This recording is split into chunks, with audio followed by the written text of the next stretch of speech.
Good morning, Steve. Good morning, Jet Power. Hope you guys had a good Christmas. We had a very nice one, actually.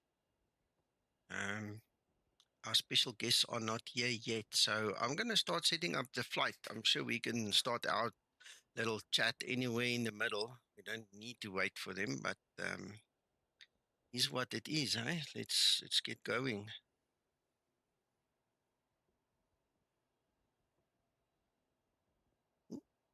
Andrey's joined the Discord. There is Andrey. You're going to need to set up push to talk, Andrey. That's the one thing we try and force in this room. Good morning, how are you?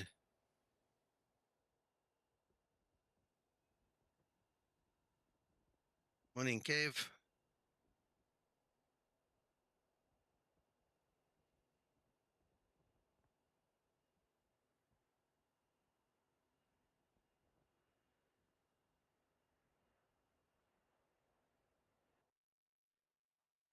Let's get cracking here. More Marius. Morning, Paul.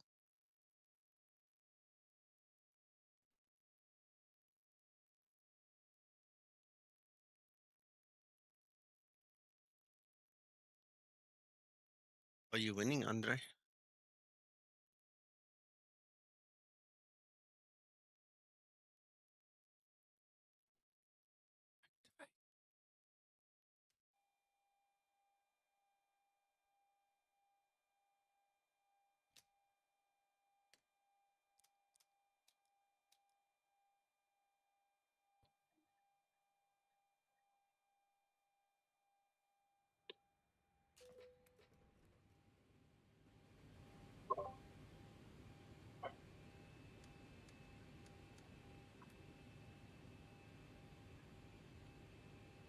Nico? Yes, sir. Would you possibly stream in Discord as well, please? Of course. Thank you. Oh, all right. So I got it, finally. You got it. Hello, Andrey. How are you?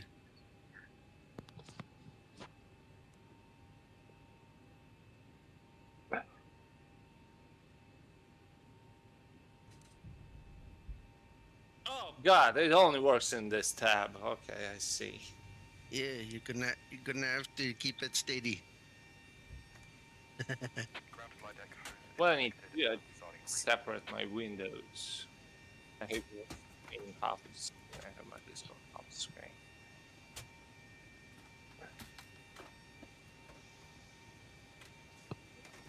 So I can see and talk at the same time. Yeah.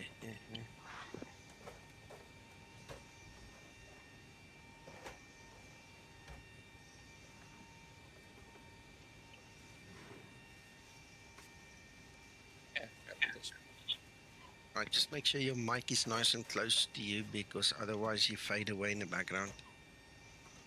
Can you hear me now? Yes. Yeah. Yeah, I'll keep it this way. All right. Thank you for joining us. All that pleasure is mine, definitely. Good.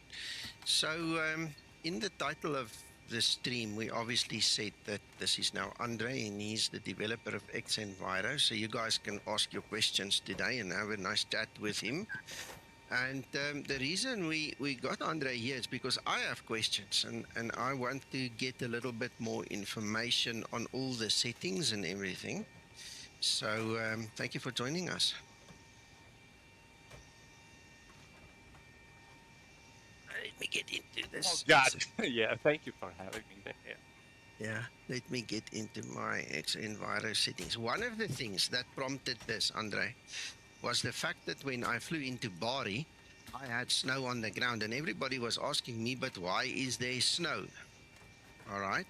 So Neil, the Flying Scotsman that's sitting upstairs, he said that there's the slider here. Are you looking at my stream here in Discord? Are you watching? Yes. All right. So he said, this seasonal change thing, I've got to pull it to the left and then the snow disappeared. Okay. But in all the years that I've been using xEnviro, I've never had to change anything. xEnviro always knew when to put snow and when not to put snow. Right. And then I said, you know what? No, I need more training on this. I need you to come and explain to me. And then we obviously decided it would be nice if you explained everything to everybody. And then, people can learn like this. So, my friend, I don't know where you want to start. This is obviously not a scripted stream. We're going to just chat as old Yeah. friends. You know where I want to get my copy first, if you don't Okay. mind. No, let's do that. I'll set up the flight. I mean, there's like an hour and a half's flight, then we can chat anytime. So you do what you need to do, and we'll pick up from there. Right, let me do that then. In fact, I don't think we need to. Yeah, we don't need a better pushback from here. We can actually take this straight out the turn.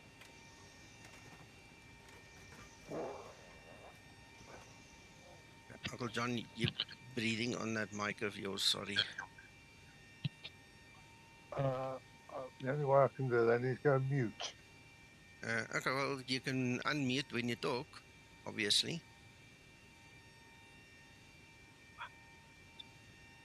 I feel as if I'm gagged. Sorry. 21.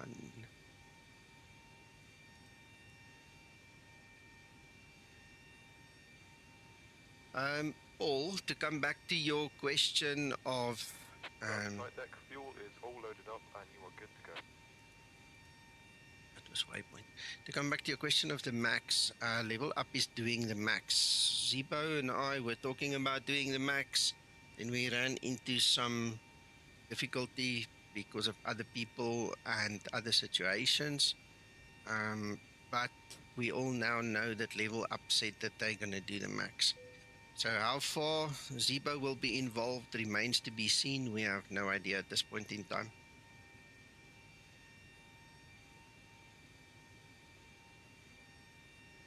Right, let's get in here.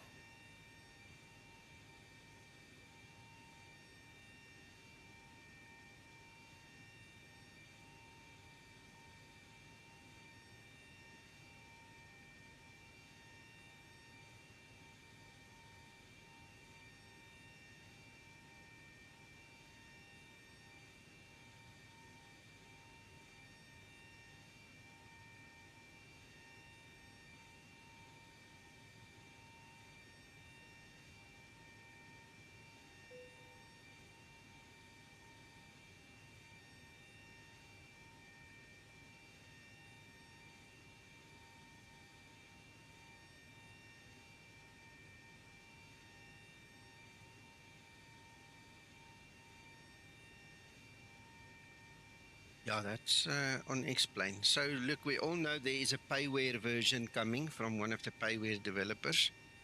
But Level Up has been talking about the max for years already.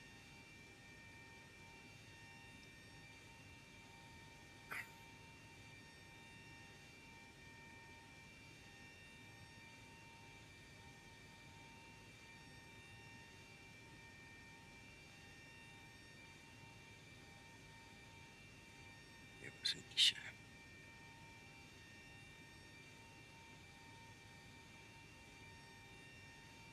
Nope, it's okay.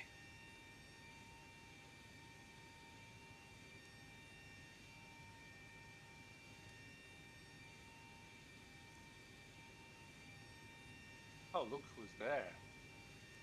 Magnus, morning.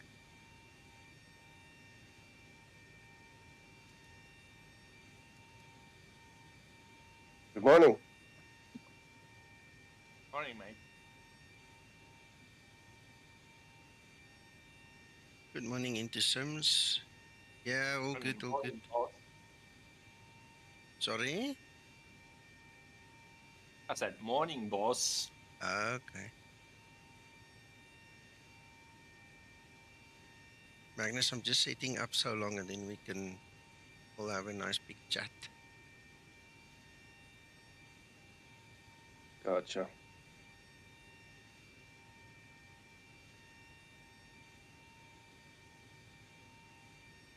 Before 0, okay, so that step climb needs to come in at 2.3 on the reserves.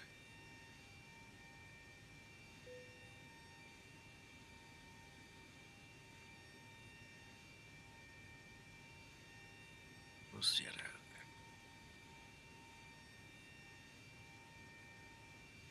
That's fine. It's probably waiting for us to let the packs on. There we go.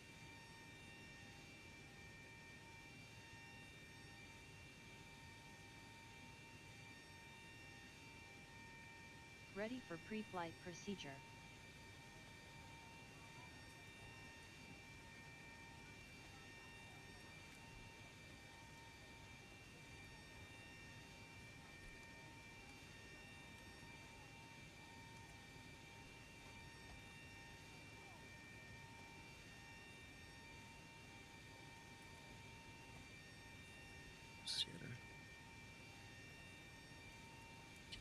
Runway heading 65, 65.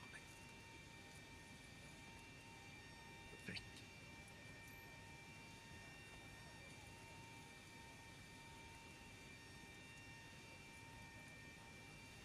Yeah, that's jet power is correct. That is the payware version.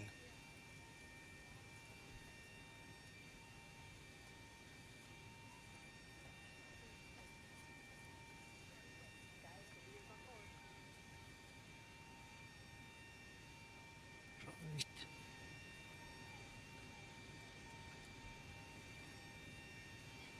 Getting there. 22%.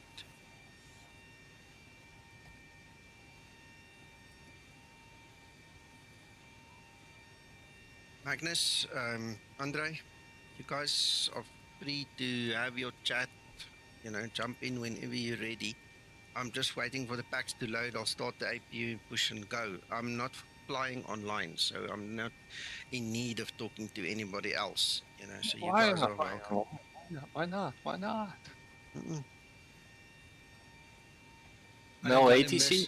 No, I don't want to miss a single word of your wisdom. Oh my goodness. True. All right. So let's start from somewhere. Yeah, you What lead. is it? What is this place? I'm in Bari, in Italy. Oh, that's Italy. All right. Oh, so that's the same place you landed last time, right? Yes, where we got the issue with the snow.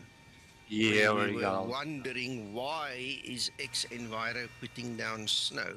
I mean, even today, look at the water, but there's no clouds, no water, no rain, nothing.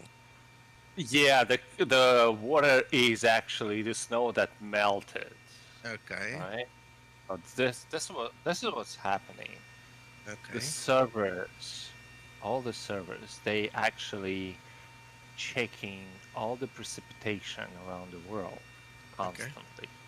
Right, every 5 minutes they are checking a precipitation, the amount of precipitation, and servers are trying to accumulate those deposits on the surface. Okay. And depends on temperature, depends on the amount of sunlight and wind and a humidity. The model itself is trying to preserve the surface condition or calculate the surface condition. Okay. So a lot of the time, it does a pretty good job if you have something like rain. And the amount of contamination on the surface. If it's raining for an hour, it adds up the surface conditions getting more wet. Okay. Like every 5 minutes, it's adding up the wetness of the surface. Okay. When it's snowing, it does the same thing. It's gradually adding up the amount of snow. Okay. But at the same time, it is trying to melt the snow if the conditions are right.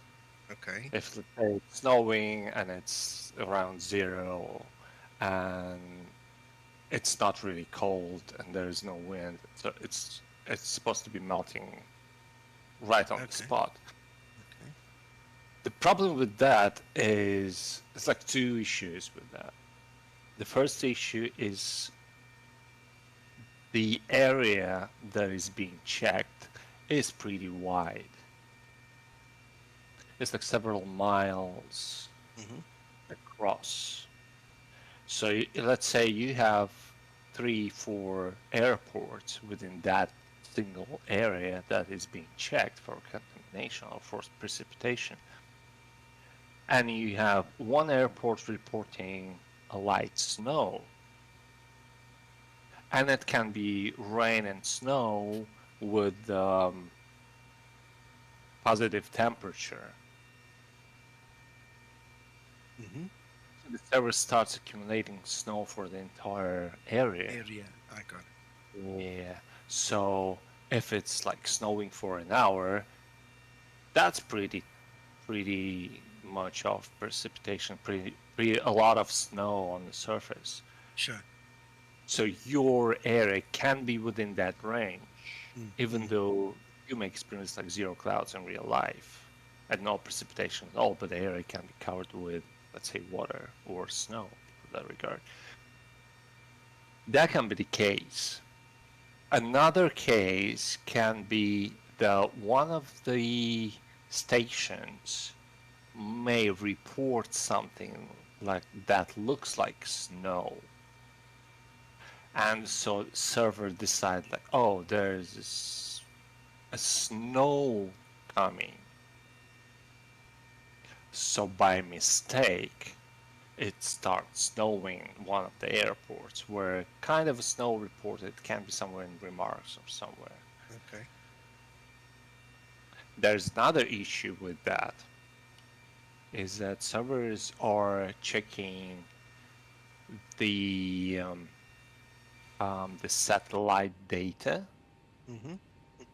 and that satellite data sometimes contains some unreliable numbers that cannot be really determined and need to be filtered, and can be propagated through the math as a snow or a rain.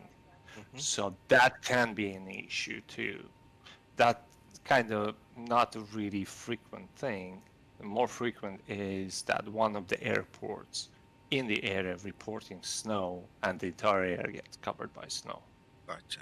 That is The most likely. the most probable cause of the issue with the snow, where there's no snow in real life. Gotcha. Yeah. Also, I'm not sure how it is now in Explain, but one thing I can talk, I can say that Explain has like 12 preset conditions for the surface, right? So I only have those options to select from. So you have the slider, right? The seasonal change slider. That slider is actually selecting the condition, the preset condition for the surface in Explain, with 100% being at the maximum possible for the reported condition. So let's say if the surface condition says it is 100% water contaminated, you have the maximum water condition displayed in Explain, which is around 6. Okay. So your slider is actually controlling from 6 to 0. Okay. So what is the best one to have it on? You can answer that later when you finished explaining, but that is where I'm going to. Well, I keep it at 100%. That means that it is exactly the same as the server reported. Okay. Right? If server reports 100% snow coverage in the area, your scene will be having 100% snow coverage with the slider at 100%. And if you move the slider at 50%, you may have only 50% of snow coverage. Right? Same with water coverage, and it's separate. The server is reported snow and water coverages separately. Mm-hmm. So you can have 50% water coverage and 100% snow coverage. That's how a server report. But in Explain, you cannot have it. You cannot really do separate. You have only 12 presets that you can select from. Okay. And the same in Microsoft. It's exactly the same. But there's this slider in Microsoft, so you can kind of adjust, like have a fine-tuned coverage of the surface. Here in Explain, it's just preset. So yeah, it's just the amount of the displayed the displayed effect that or displayed data that you have from the server. That's it. Okay. So if you have if you want to have the exact condition that the server reporting, keep it at 100%. Okay. If you don't really like it and you think that server is constantly reporting like more than it's supposed to be, keep it at 50. Or let's say you landed somewhere in a place where there is a mismatch between the server data and the real life data, you can just put it to 0. To 0. Well, I think that's what happened Like last time we like a quick landed. fix. Yeah. I Well, think that slider, like initially, it appeared in Explain 11 with OpenGL when we had the shader that was changing Sure. the surface, all right? And sometimes some places or some people just didn't like that. They were saying like, yeah, well, the snow is everywhere, even on the faces of the people, so we don't like that. So they can adjust a slider to somewhere like 60%. So it's kind of, there's a coverage still, but it's not really covering everything in white. So it's like you can adjust it to your liking. Yeah, yeah. Most, but also can use it as a quick fix if there's an error coming from the server. Sure, sure. Well, okay, that clears it up a little bit for me, because all I did the last time when we landed here, and there really wasn't snow. I just pulled it to 0. It takes away the snow immediately. But again, like Yeah, I mean that's the way basically. yeah, that's fine. No, that's fine. Now I understand it better. I can actually use it better. So, okay, that takes care of that one. Now, the other thing, as I was playing around here with simple and realistic, obviously I get a whole, different scenario here on all these sliders. Where do you put this to really be, best in terms of quality and representation? Because I eventually ended up just pulling the cloud dynamic quality to ultra as well. Is that going to change anything significant, between where it puts it in preset and where it puts it there at ultra? All right. So cloud dynamic quality is basically how many frames xEnviro takes to draw the cloud coverage, right? So I think being at the minimum settings, it takes 4 frames. Then it takes 2 frames, then it takes every frame. So with Ultra, you're having the entire coverage within same frame. So every frame you are having a new cloud or new image of the cloud. That removes the grid effect on the clouds. Because yes, okay. With high, you have only 2 frames. So every second frame, you have full coverage. The first frame is only half coverage. So sometimes you can see those pixels at the edge of the clouds, right? There is a huge difference in performance for older cards, for the first and I guess second generation as well. For the third and fourth, there's no difference between high and ultra. So you can keep it on ultra if you third and fourth generation. It's like really fast. Yeah. I don't see any difference when I look at my FPS. Same with me. I'm on 3060 Okay. and I have no difference in FPS between them. But if you Okay. use like 1080, Okay. you will feel the difference, Okay. definitely. You'll feel the difference. But I think even second generation is way better than the first one. Gotcha. If you have like 2060 or 2080, you should be good with Ultra. It's Okay. pretty fast. The compute Yes. shaders are really fast on the third generation is amazing. On the fourth is just incredible. Mm. So yeah, Ultra is it's just like a normal setting Captain, now. Passengers are asking. We used to for have a your bit temperature. a different setup before, on like 125, I think. We have different setting for dynamic quality. Mm-hmm. But then we just moved to this simple way of drawing clouds. Mm-hmm. Now it's like really straightforward. There's no extra demand for performance on ultra settings anymore. Gotcha. We're not trying to make it sharper or anything. It just draw it as they are. Okay. And you see the screen edge quality. Like the next slide there. That is basically the amount of clouds being drawn off screen in the buffer. Okay. Because the buffer basically covers the entire 360 degrees around Okay. your aircraft, everywhere. But actually, when you keep your off-screen quality at low, Mm-hmm. it only draws the screen space.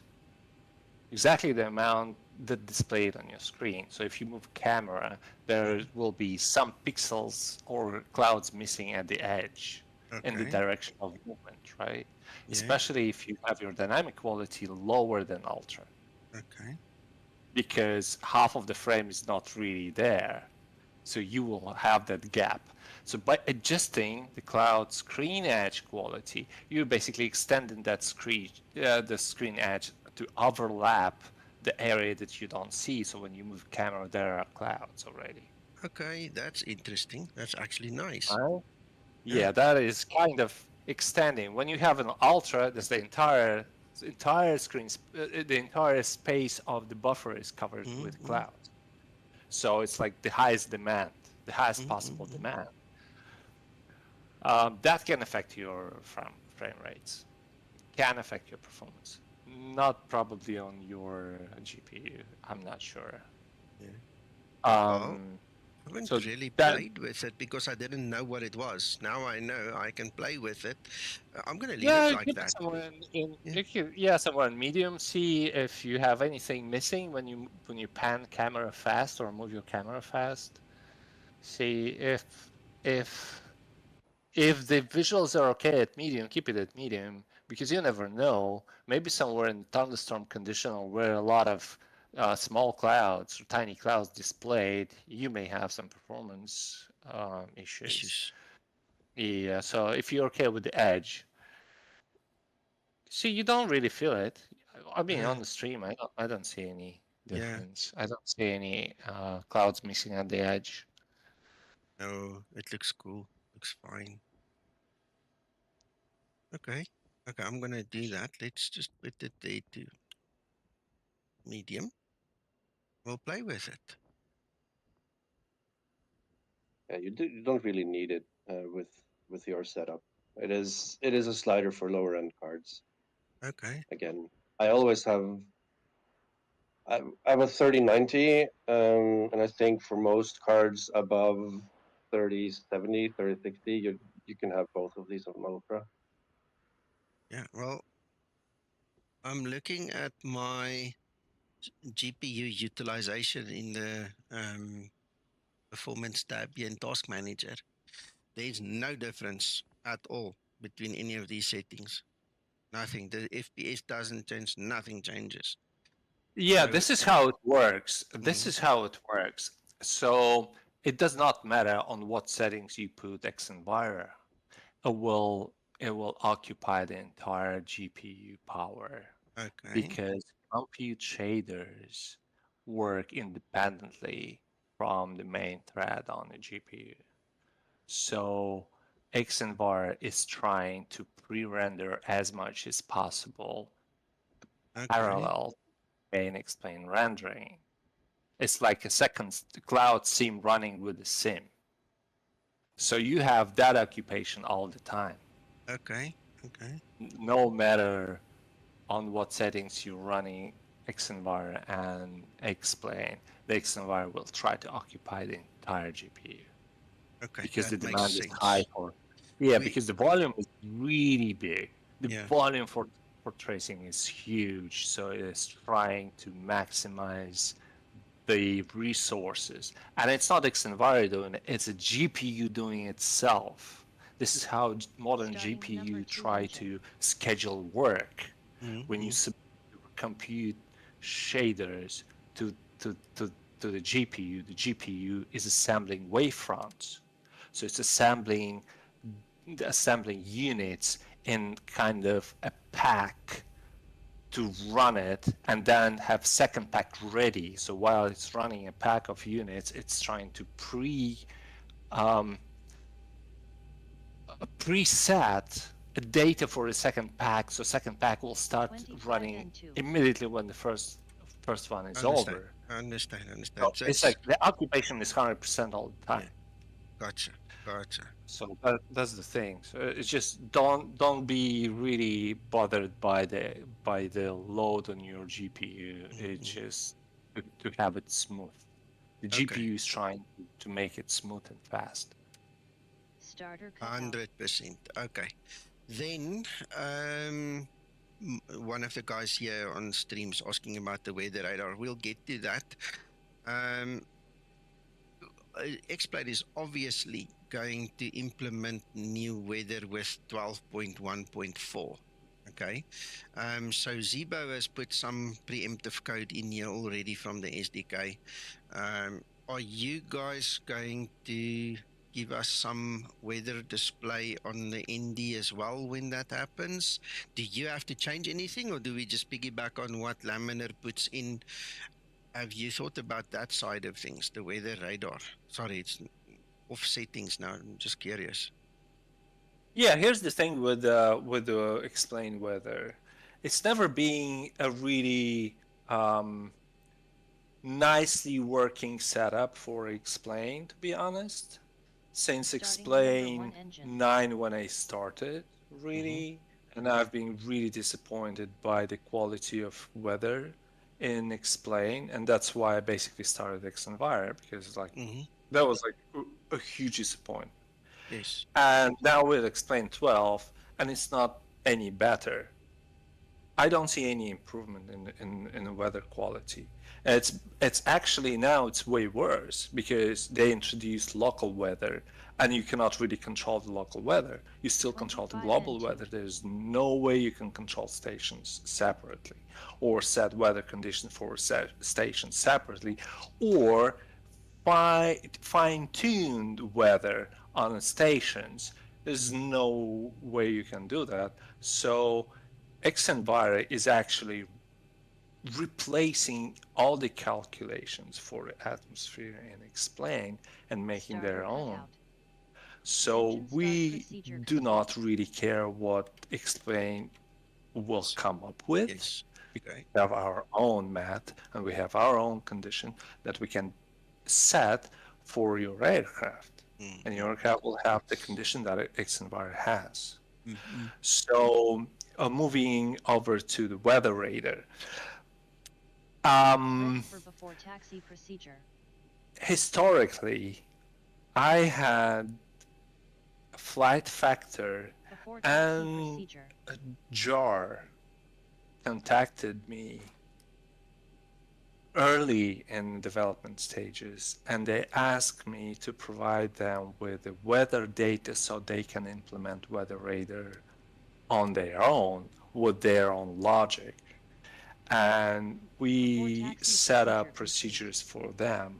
So Flight Factor and JAR aircraft, they're supposed to have weather radars that interact with xEnviro itself and display the precise amount of precipitation on their regions. Okay. And I know that Flight Factory is having a really, really nice way of checking the weather. They come up with a really nice procedure, and I think they're still using. I'm not sure though, because they changed the programmer somewhere like a couple of years ago, and I never really had a chance to talk to them. Maybe they changed their logic and it's not working anymore. But I had a chat with Zibo around a year ago or so. I don't remember exactly. And I had several proposals for a weather radar for 737. Okay. Yeah, I had several proposals, several options how we can proceed with the weather radar, and unfortunately, I think by the level of complexity at that moment, because I think the Zibo, he just moved over to C++. Yes. He started and he said, I'm not really confident with how to do it at this point. He said that, well, I cannot really make a decision. And then I said, okay, if it's not really achievable, then let me think maybe I can draw data on the Andy itself. The problem is that this is a separate task that I need to attend. Okay. Yes. Pretty big task, just to make a weather radar, right? And it's still pushing back and pushing back and pushing back because we have more important tasks constantly ahead of it. Unfortunately, it's like I would love to have it, and I am from time to time. Say in a sense, you can say that it's my fault. No, it's not your fault. No, it's just reality, right? We have other things that we need to.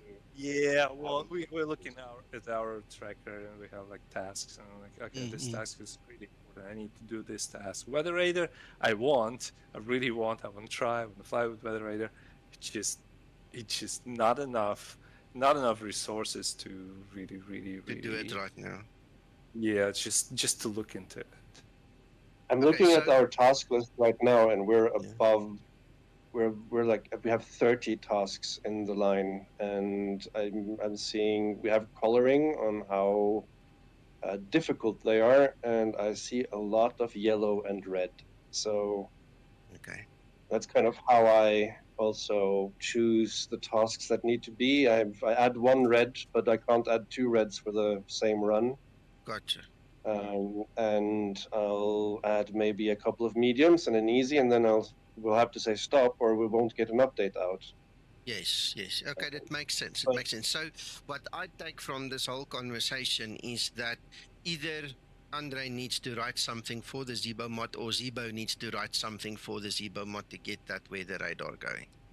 That's the bottom line.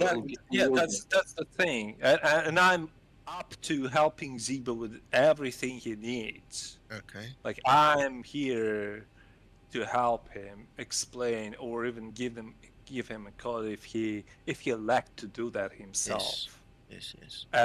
If not, I'm okay with that. I'm willing to write a nice code with nice weather image, as in a real 737 with the same dot returns, right? Okay. I would love to have it, and I can do it, but I just need time for that. Yes, makes sense. Pushing back constantly. Yeah. No worries. No. I get it. For me, it's about just getting the clarity so I understand, because obviously the users ask. If I don't understand it in the process and stuff, then I can't answer them. And this is giving me now the opportunity, the knowledge to answer them. Yeah, and weather radar, let's be honest, it's a huge fun part of flying, especially during summertime. It's a huge fun part. Yes. I mean, the flying people, they know it's like it's a separate adventure when you fly through weather. It's just a Mm. separate fund. Mm. And it's Cool. important. It Yeah. will be amazing to have it with Yeah. the real returns, right? Because in xEnviro, if you fly and you see something like a CB or something, that's not really a lot of fun to fly through a CB in xEnviro. You can have a pretty bad experience there. Mm. So it's important to have weather return on your Yeah. Andy. No, it makes perfect sense. You know, that's why we're chatting. I'm going to quickly taxi and just take off. Once we're on automation, we can look at all the rest of the sliders and you can share your rest of your wisdom with us if you don't mind. Let me just get this thing in the air quickly. Are we exercising still at Cockpit?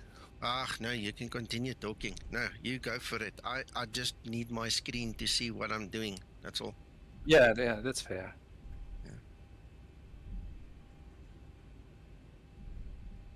Not exactly sure what's happening, but the cockpit, the lighting inside the cockpit keeps going brighter and darker. Well, it all depends on where you look and what the iris is But doing. even when you were stationary, it went brighter and darker, I think. Well, it would depend on if the cloud was in front of the sky as well.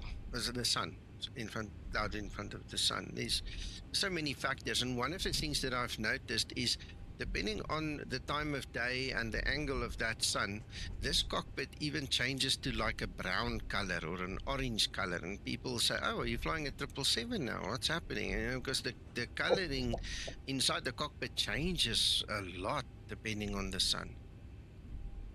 Don't even start that conversation.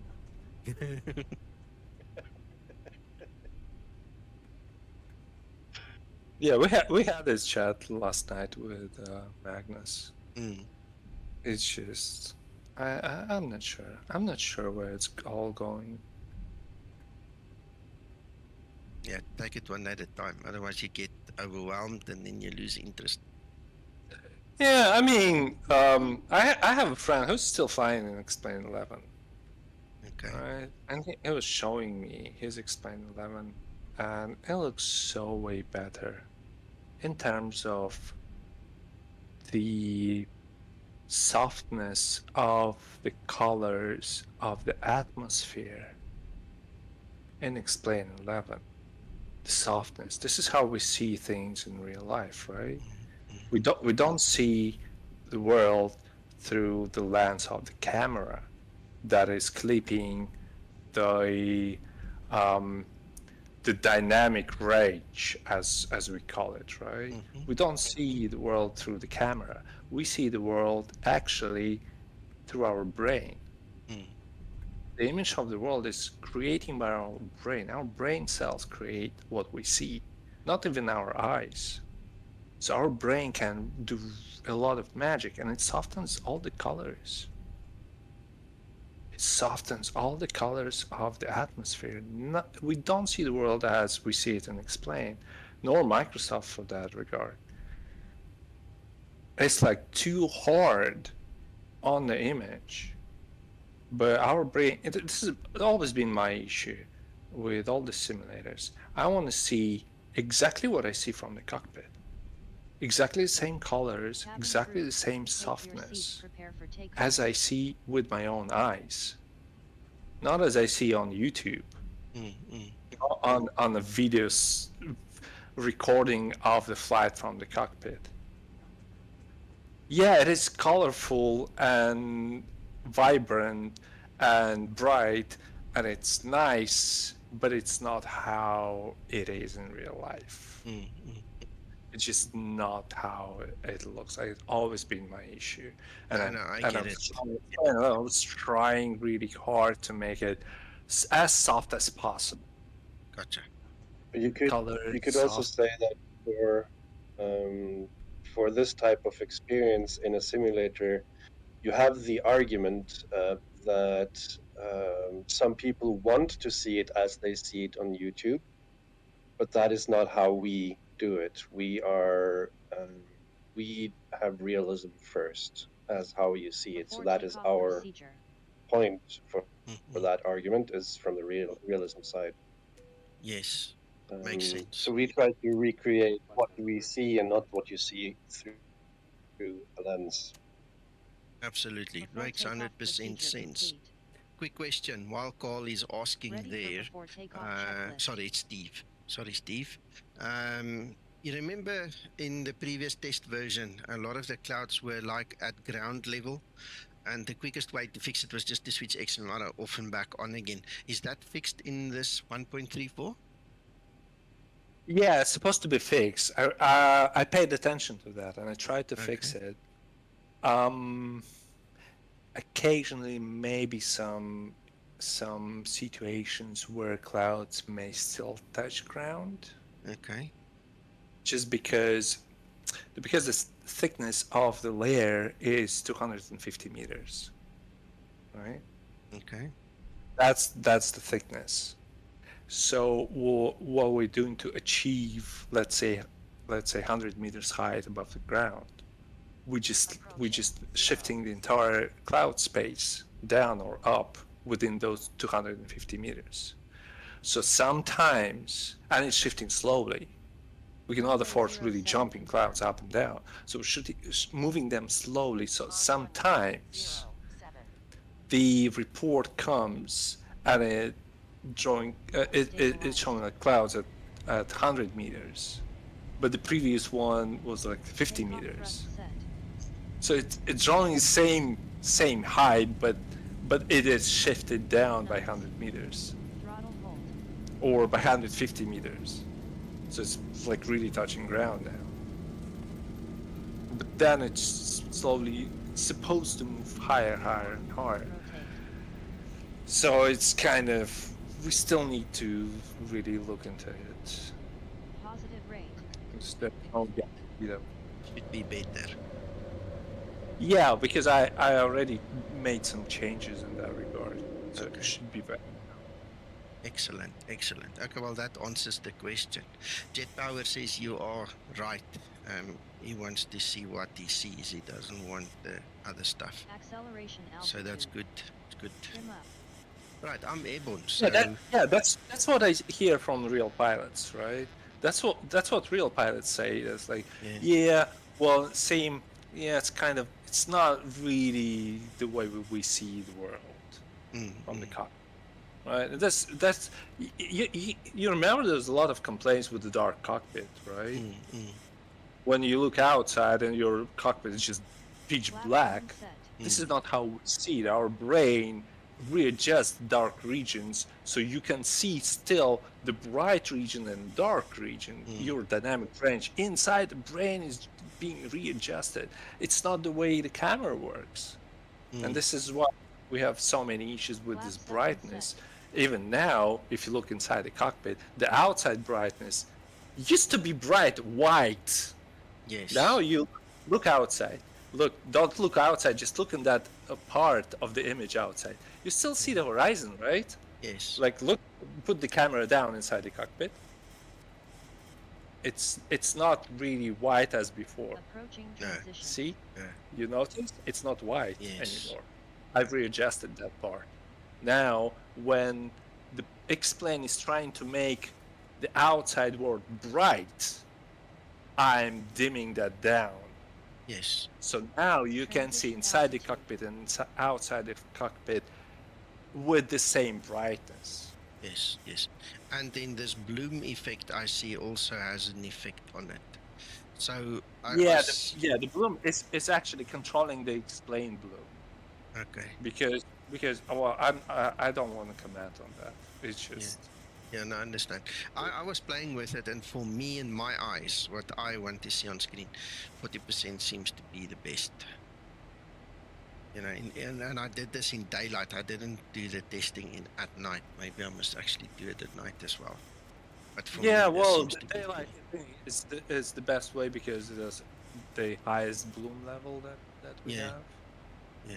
And it's actually bleeding through the dark parts of the image, like edges of your windshield. Yes. There you see, like let's say on you can if you look on the wipers, look at wipers and put it on 100%, you see the bloom appearing. Wiper. Yeah, no, you can immediately see it. It brightens all over here. Yeah. And then we dim it. So you just adjust the level that you feel is okay with you. Yeah, I like 40%. With all the playing I did. It might change in time, but at least, you know, it's a starting point. Matter of taste, I guess. Yeah. All right. I also okay. keep it somewhere. So it just adds something to the image, but 100% is like the same as when you wake up in the morning, your eyes are itching. You just God. Gotcha. Okay, well, these things were my big concerns. So if there are anybody else who want to ask questions, now's the time, guys. Morning, cover, okay. Do we have control over lightning strikes? Look, xEnviro replaces the whole environment, the whole atmosphere. So when you see a lightning strike, it's got nothing to do with laminar, right? It's all xEnviro controlled. Yeah, it is. Now it is xEnviro lightning. And what I've noticed is now in winter time, I see some lightning over Europe. And I'm not sure if it's for real or if it's in... No, it's real. It's real. Yeah, because xEnviro... Yeah, go ahead. Yeah, I arrived like a couple of days ago. We actually had a winter storm here in Germany, and I'm in southern central Germany, and we had lightning strikes. Oh yeah, that's correct. Because xEnviro is actually getting those real-time lightning strikes around the world and trying to recreate in the same spots. So yeah, it's supposed to be pretty realistic. The frequency of strike, I'm not sure though, but we can readjust later. Another thing that we have now is that lightning strikes actually light up a whole section of the clouds. So when you fly far above them, you should actually see sections of clouds being lit up by lightning. That's awesome. Yeah, ideally, you can have a thunderstorm cloud with all the lightning inside the cloud, as in real life. I mean, ideally, I never really saw it and explained, but it's supposed to look that way. Okay. Okay, and then talking I about had some teased videos of it. Sorry about that. But talking about drawing the sky and stuff at night, this draw default night sky on or off? What does this need to be? Well, that's a matter of taste, because some people they say, oh yeah, I need the moon and stars in the night sky. So they just keep it on, and xEnviro will slowly fade its own sky at night and keeps the default explained sky. And yeah, so there is some issues with that. There's some issues with that. A tiny minor issue, because X-plane is having a different light propagation in the night sky, so it is brighter at night, and the color is totally different, while xEnviro is already dark and have this red-orange glow at the horizon. X-planes already have like blue thing rising at the same spot, so they're conflicting for around 10 minutes. It's not really to see, but it's just a matter. Let me rephrase the question. If I put the tick in there, is it xEnviro drawing the night sky, or is it X-plane drawing the night sky? That's X-plane drawing the night sky, the stars, so, and so with xEnviro you don't have no moon nor stars. Okay, are you going to put it in? That's the plan. I already started work with that. The stars supposed to be there, the moon supposed to be there, which is disabled there. Okay. Now I just want to understand the setting, because it's important for me. So that's cool. So I'll leave it off. So I'll keep everything xEnviro then. For now. Yeah, it's just a matter of taste, I guess. Okay.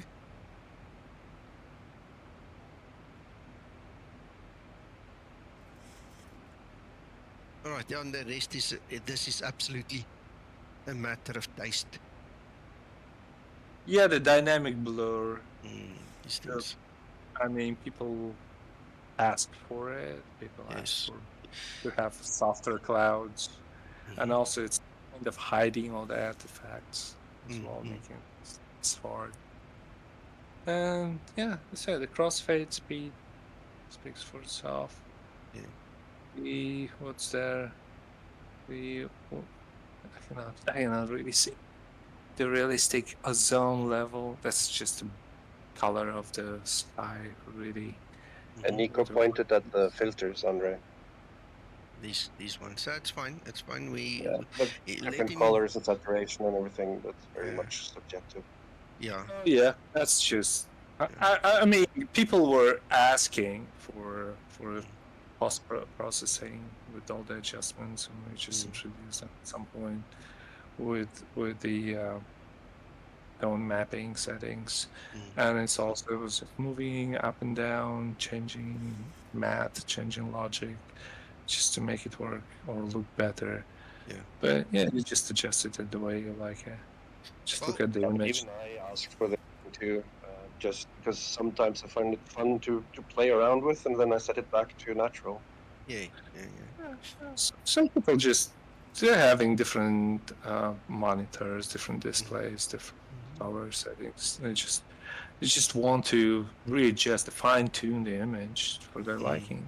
There's nothing wrong with that. They have a tool now. Yeah, exactly. Wonderful tool. Sasso was sitting here the other night. You know, Sasso is one of our test pilots, and he was adjusting this, and he was raving, absolutely raving. And he showed me while I was streaming on his screen. You know, he set it up to be exactly as he has it in his cockpit when he flies at night. You know, so he was very, very thrilled to have this. I must be honest. You know, he loved it. But now I bought a new screen last week Monday. I had to buy this one that I'm flying on now. It's an Acer. My other two are Samsungs, and the color difference between these three is like night and day. Even the two Samsungs. Yeah, I know, right? Yeah. It's like different matrix and it's different colors, different white balance. It's like everything. It's like you get a new screen from different company. Like, God, this is like I cannot work with it more. It's weird. So I put the new screen right in the middle. That's where I'm flying X-Plane from. Because the one is too dark and the other one is too red. You know, and I've tried setting them, I've tried balancing them. I just gave up, man. It's such a mission. I know the pain. Yeah, I know the pain. Yeah, so it's anyway, like trying to get your youngest child and your middle child to be friends in the worst age. Yes, exactly. Well, I'm happy. I must be honest with you. Whatever you did now, all the bug fixes and the whole story that you've gone through for 1.34, I'm thoroughly happy with it. I love my xEnviro. I really find it difficult not to fly with it. If I have to move to active sky or the real weather in X-Plane, I mean, my eyes just don't like that anymore. And it's obviously personal choice. Nothing wrong with you guys liking the other stuff. I really I can say one thing. We are sacrificing some development time now to test something that if that works, I don't want to talk about it, but if that works, our visuals will have a huge jump. But it's a risk that we're willing to take because the jump will be so large that we are sacrificing some time of it. Okay. I've set a timeline for it, like a deadline. Within that deadline, we have to figure out if we are going for it or not. But that will have a... I really hope that works, because if it does... yeah, I'm so excited to test. I'm so excited to run all the tests. It's just different thing, totally different thing. So in the meantime, if there will be any issues or anything, we will do hotfix for that. But so far, we haven't really seen anything that requires that. So we're going for this path now, and then we'll see. We're giving it like a couple of weeks, and we'll Yeah, see. that's cool. Good luck with that. We're holding thumbs. Yeah. Thank you. Thank you. Yeah, and I agree. I We need love that deliveries. We need that luck, really. You need to what? Give me all your luck. Give me all your luck. Luck. Yeah. No worries. No, you'll get it. Don't worry. Yeah, I'm thoroughly happy with it, and I hope the guys watching that, you know, got off xEnviro at some point in time will give it another chance. You know. Yeah, I mean, I'm looking at all the clouds, and I see that that thing needs to be fixed. That thing needs to be fixed. Oh, that thing needs to be fixed. I can see that. Yeah, but you know what? You've done a great job so far, and we've got full trust in you. We know you can do it, so you just go for it. Yeah, it's okay. Yeah, I don't really like if you have xEnviro and didn't like it in the past. It's like it's no hassle. Just install it again and try Yeah, it. try it again. I've actually mentioned it a few times to guys on Facebook in the last couple of days because obviously I make a big wow of it, you know, from time to time. And I have had a little bit of pushback about, you know, guys saying, you know, we didn't like it, we took it off. And so I've been pushing, you know, gently a little bit back, saying, come on, just try it again. Yeah, we have 34 different versions, and they're all different. Yeah. Like But with the last, I think pick we had one. a huge jump. Pick the one in you like. People trying it again. Yeah. Now this one culminated with all the nice things for me.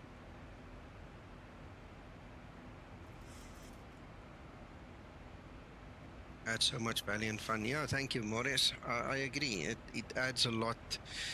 The one thing that does annoy me a lot about the real world weather in X-Plane is I don't feel I can trust it, because when I'm flying online and the ATC tells me QNH 1002 and I go check the weather and I'm at QNH 1055, you know, that's one hell of a difference, you know, and now you've got to try and understand which one do you actually trust, which one do you use. So Antonio, with his NOAA weather plugin, made a nice tool for us, you know, making it easy to see which is right, which is wrong. And I mean, when you're flying in the sim, that's the weather that counts. You can't use a real world weather source when the weather in the world that you are in is different. You know, you've got to use the weather. And I mean, me and Zibo, when we worked on the RNAV approaches, the one thing that for sure happens when you have the wrong QNH set up is you're going to be either too high or too low on your path, and then you have a problem landing the aircraft, you know. So that's at that point in time when I kind of lost my faith in the real weather in X-Plane, you know, and every now and then it's like a half an hour or hour behind or something, and then there's here and there. So when it comes to reliability, it's so easy to just run the widget and just, you know, go and look for the weather, and there you've got the actual real weather that's in your sim, you know, so easy to just see what you're looking at. And you can go and search your nearest airport, so you can go and change the search criteria if you want to find another one. xEnviro just makes it so much easier to actually get to the data that you need, you know.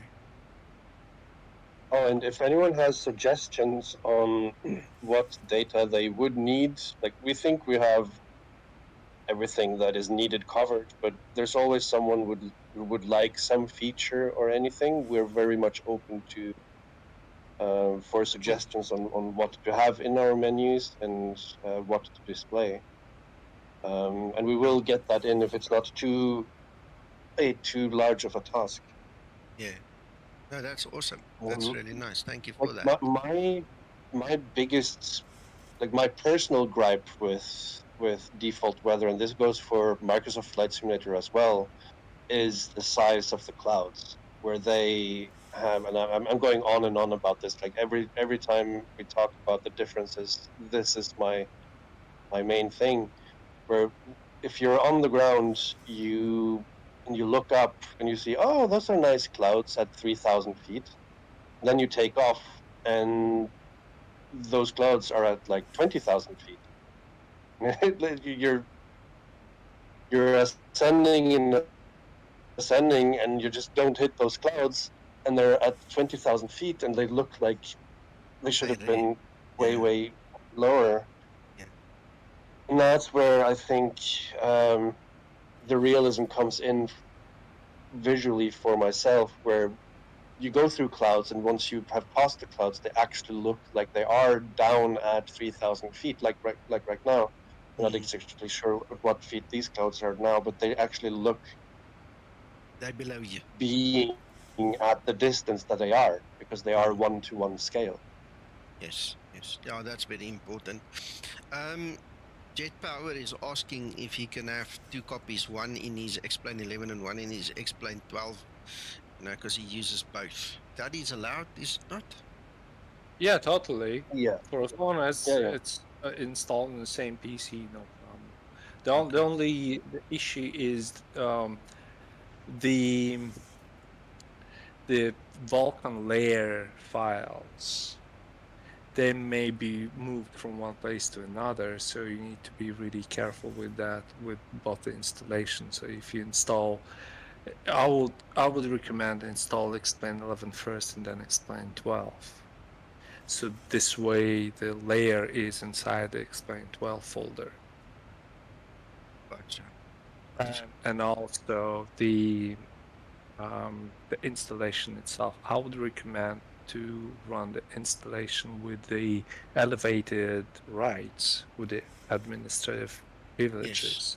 Yes. Just because we need to make a registry entry, a registry record of the address of the layer. Because if there's no entry, the layer cannot be started, and you don't see any clouds. And the plugin itself, the xEnviro, if it cannot find the layer, it will give you an error saying that, oh, the plugin is not found, you need to reinstall the xEnviro. So we're asking people to go and run the registry manually, which can be avoided by running the installation with Administrator rights. Yeah. Yes. Good. That's a good tip. Thank you so much for that. Morning, Attila.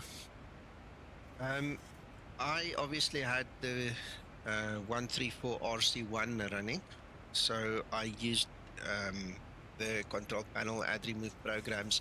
I uninstalled that, and then I ran the installer for 1.34 that I downloaded from the download link like a normal customer would, and then I got that error, and I physically had to go and run the reg layer to actually get it to work, because it didn't want my X-Plane to start.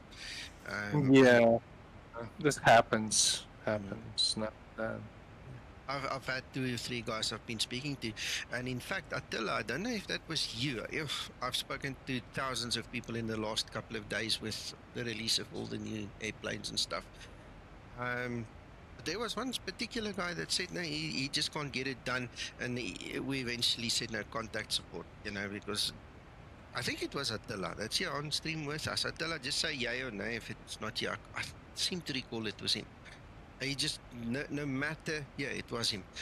No matter what he did, we just couldn't get it working. So Attila, I hope the support guys have helped you already, that it's working for you now. Interesting. It works for everybody, and then just that one guy it doesn't want it. Yeah, well, that's a Vulkan stuff, because it's highly sensitive to the configuration, to the GPU drivers, and not only the GPU, like sometimes it is a combination of the main board and a GPU, or if it's let's say if it's a laptop and there's 2 GPUs on the laptop, that can be an issue with Vulkan too, because Vulkan cannot really figure out which driver to use. So it's like Vulkan is kind of tricky thing, and I think Laminar is really fighting with that. Because they have like different GPUs. They're trying their code with all the GPUs, and every new GPU they use, they have tons of errors, and they have to go and fix. And then another GPU is throwing errors again, so it's like a pain. Well, I tell you what, I had a big pain in the butt with this latest bunch of X-Plane beta versions with my AMD GPU. Oh my goodness. It's settled now, but wow, it was painful for a couple of these versions. Yeah, also Zink. Zink is kind of a cheat thing. It's like a cheating to have a bridge between OpenGL and Vulkan, and the way it does things is like, I do not understand the logic, and it's kind of magic most of the time, and I actually needed to change the code because of Zink, because Zink was doing something not logical in terms of OpenGL logic. If you run the OpenGL, it shows one way. With Zink, just totally different, unlogical way, and you rearrange the code, which does not make sense to me as a graphic designer, but it magically works. And I'm like, okay, I just leave it this way. It works. I don't know why, but yeah, Zink is kind of tricky too.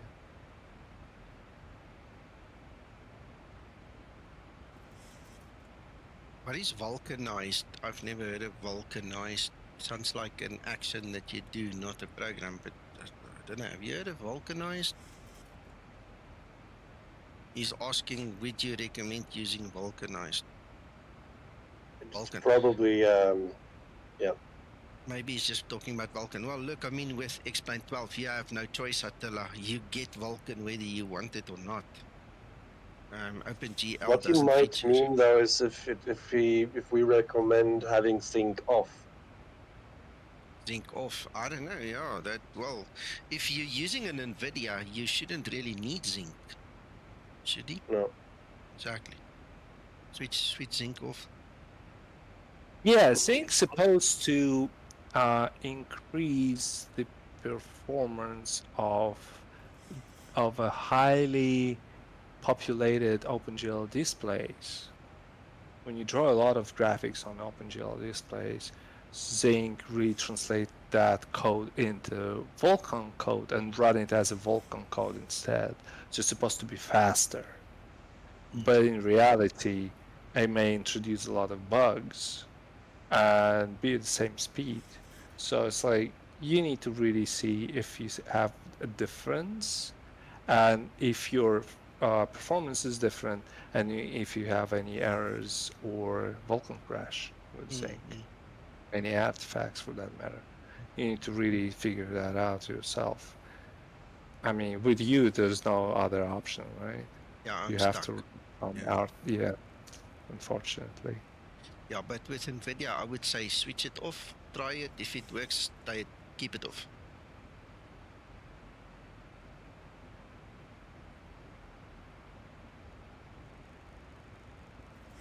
I'm just quickly setting up all my approach stuff. Are you going somewhere where it's snowing, or? I'm going to Bergamo. I have no idea what the weather is. It's been on my screen many times. I didn't take it in yet. I'll put it up just now. We can see what the weather does. Lime. NCD. I really like the new snow. Yeah, I haven't been to a place where I saw Andrey's development video on it. Looks brilliant. Morning, Yeah, Bremen it is. Radar.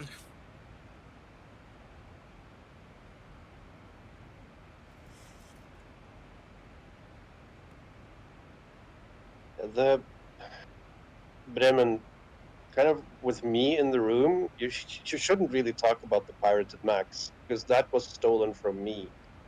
So, not a good topic. Yeah, and me too, and Zibo too, and yeah, it's a Like sore in the point. completely wrong room to even mention that air. I can vouch for Bremen Radar. He's usually a good guy. We'll forgive him this time. Yeah, we don't touch that thing, eh? We were actually talking the other day of stealing it back, and then we decided against it. But we were very close. We almost took it back and just said, screw everybody, we're going to put it in use. But we didn't. No, the point, Bremen Radar, is you shouldn't install it. Get rid of that thing. It's broken. Me and Zibo did test it like 2-3 weeks ago. It's broken.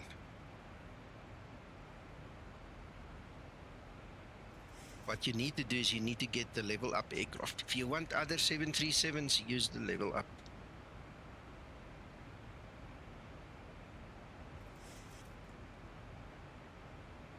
By the way, before you run away, I want to talk to you, Magnus, after the stream. Sure. Yeah, sure.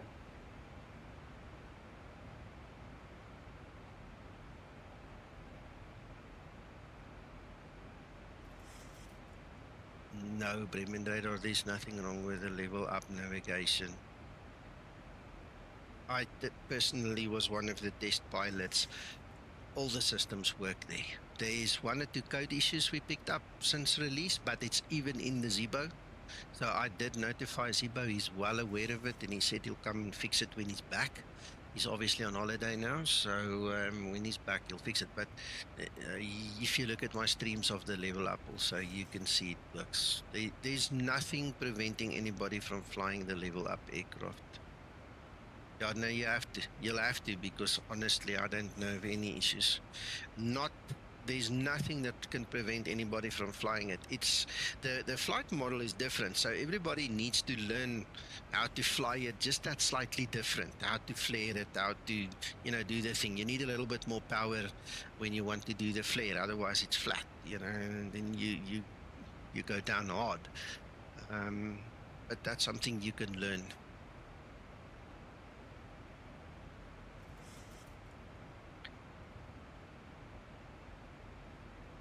Jeff, that is a known problem with the Zibo code, okay? We have tried for at least 2 or 3 months to try and find that bug. We are unable to reproduce it. We can't. We don't know where the problem is, We've had many real-world pilots as well as simmers come up with all kinds of weird and wonderful suggestions and ideas of why the engine shut down at top of descent, because it always happens at top of descent. And so far, we've been unable to reproduce it. I had it happen to me once. In all the years and years I've been involved with Zibo, it happened to me once. Even Zibo said, no, he doesn't know. Nobody knows.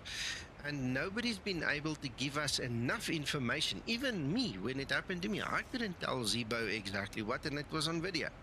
It seems to be a procedural error somewhere that, the night it happened to me, I was in a hurry and I didn't set my overhead correctly. So that's the closest we've come to actually finding the bug. We don't know where it is. It's somewhere in the code, and that's it. Yeah, no, it's a known thing. We just don't know where and why and what. And the fact that it did happen to me tells you there's definitely a quirk somewhere.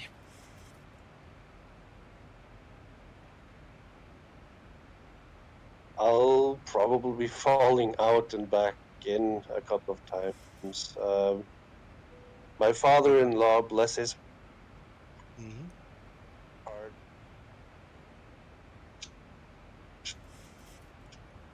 We're missing you now. doesn't think that he needs better internet. Oh. Yeah, we can hear your internet's a bit bad.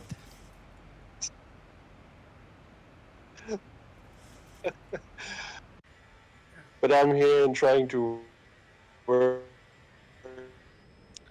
Gentlemen, I'll be right back. I need to Can- make a call Okay. real quick. Trying towards stream and yeah, No worries, Magnus. That's not a problem. falling in and out.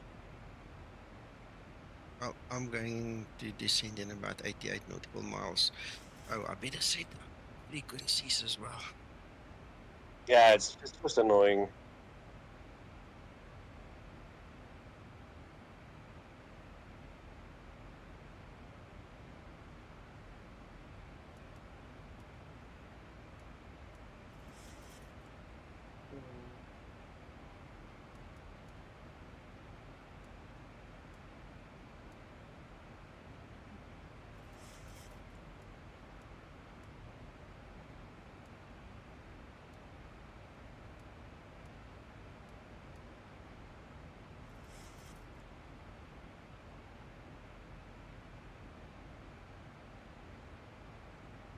I remember a couple of years ago, there was an issue with a replay in the Zibo. Some people, also, it was just random. And it took months before we figured it out. They would do a replay, and the next moment the Zibomod would physically explode into flames and the pieces would fall all over the place. Like a huge explosion happened. And one day Zibo sent me a message, I found it. He was doing something and he noticed that there was like a pressure buildup, in some component of the code, and this thing never released the pressure. And then when it went to like 100%, the Zibo just went exploded. And so I'm thinking it's going to be something similar when we find this problem with the engine shutting down at top of descent. This is going to be a random thing. One day Zibo's just going to send a note. I found it. It was this and that and something stupid.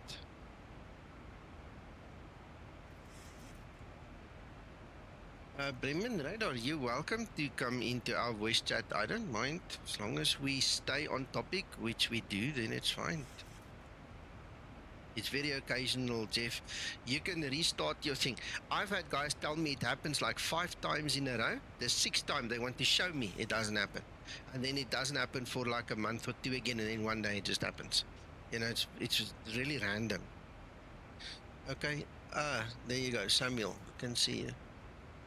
Just show your screen then, share your screen. Yeah, it's crashing right now, so I just have to reboot it because my PC is not the best. Okay. So yeah, as I already said, it's the Zibomod or we level up. Actually, all of the airplanes, I try to install them with the installer, with the official one that I found somewhere here on the server, and with the guide that you have on the Skymatix thing. Okay, well, restart your system, the come LNF share will your not screen. activate, the flight director will activate, but yeah. Yeah, you'll have to come and share your screen when you're ready. Yeah, it's ready now. Maybe with the screen will flicker, I don't know, because I did that last time. I tried to stream it. Okay, so it's flickering, I don't know why. Yeah, that's not better. So let me just play now.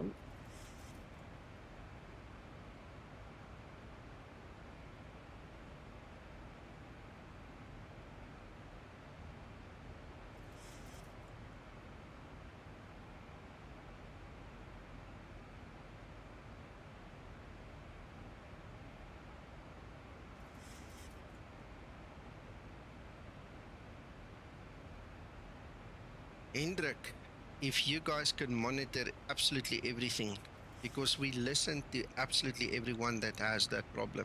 Okay, some people said it was the APU bleed that they forgot on. Some people said it's the overhead that wasn't set up correctly for the landing altitude. Somebody said it was the anti-ice they had on. We need to get as much information from everybody to help us try and narrow it down.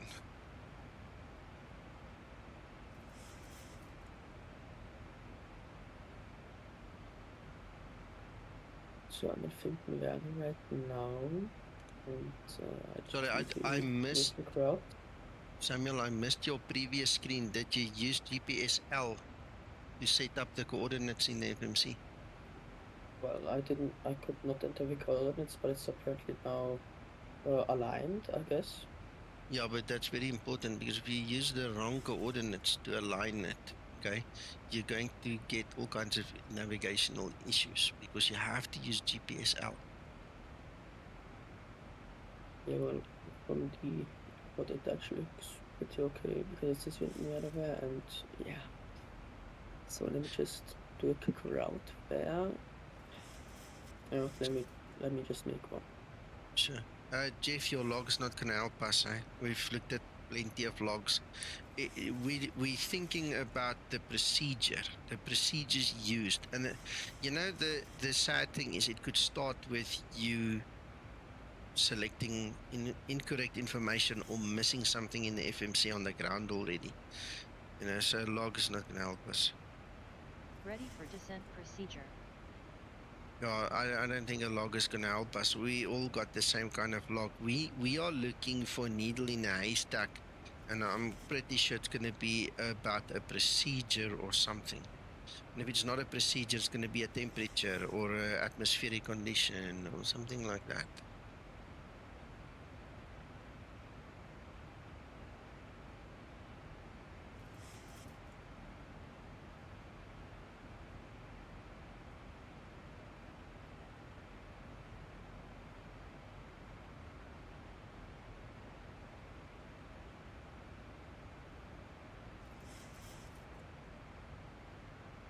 Don't you use airside services, Samuel? No, I just have the SAM gates, but I don't have anything else, to be honest. Okay, because airside services is going to cut half of your job out there. It's going to automate so many things for you. Are you aware of what airside services is? No. Okay, we'll have to teach you. But the first question is that I have to ask is if it costs something, because No, it's built in. It's there. It's in your EFB already. Yeah. So, what is it? What do I need to put in, or what do I need to click? Okay. Well, what you can do first of all is you need to verify whether you downloaded the Zibo XML file from SimBrief. And if you don't know what airside services is, you probably didn't download the XML file. So in SimBrief, you need to go and download the Zibo XML file and put it in FMS output. At the bottom. Zibo Center 7, it should be in my FMS plans file here. Okay. All right. Okay. Then go to your EFB if it's there. Let's see. In the EFB, go to the top right there. Top right, your load. Yeah, click it.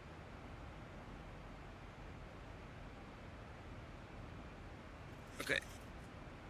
You don't have the latest level up. Oh, this is a cheat again. You need the latest level up and the latest Zibo, because this is old. Zoom in a little bit. Zoom in a little bit and click on the exclamation mark at the top right. Top right, yeah. Click it. Oh yeah, no. This is like 5 years old. Get rid of this. This is why your level up is not working. You need the latest level up. Okay, so I just do that quickly. Do you know where I can download it? Could you just send me a link or somewhere? Let me see.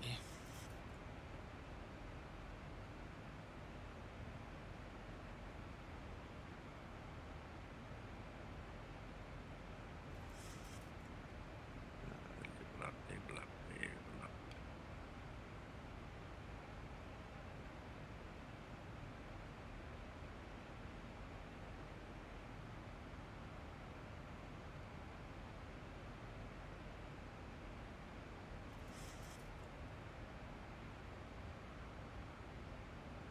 There you go. Send your private message.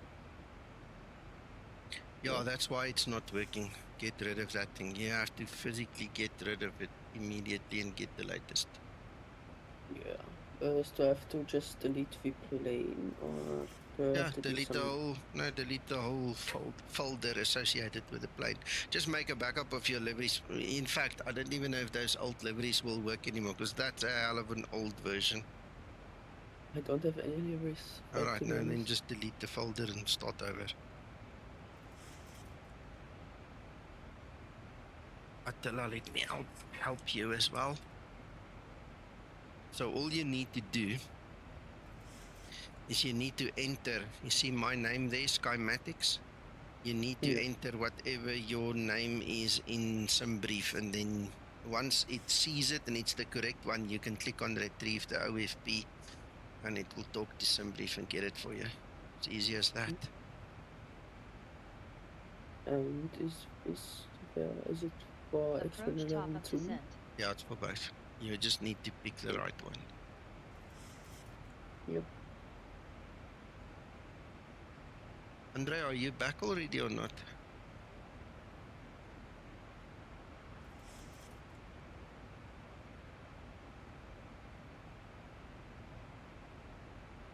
I think he's still on the phone.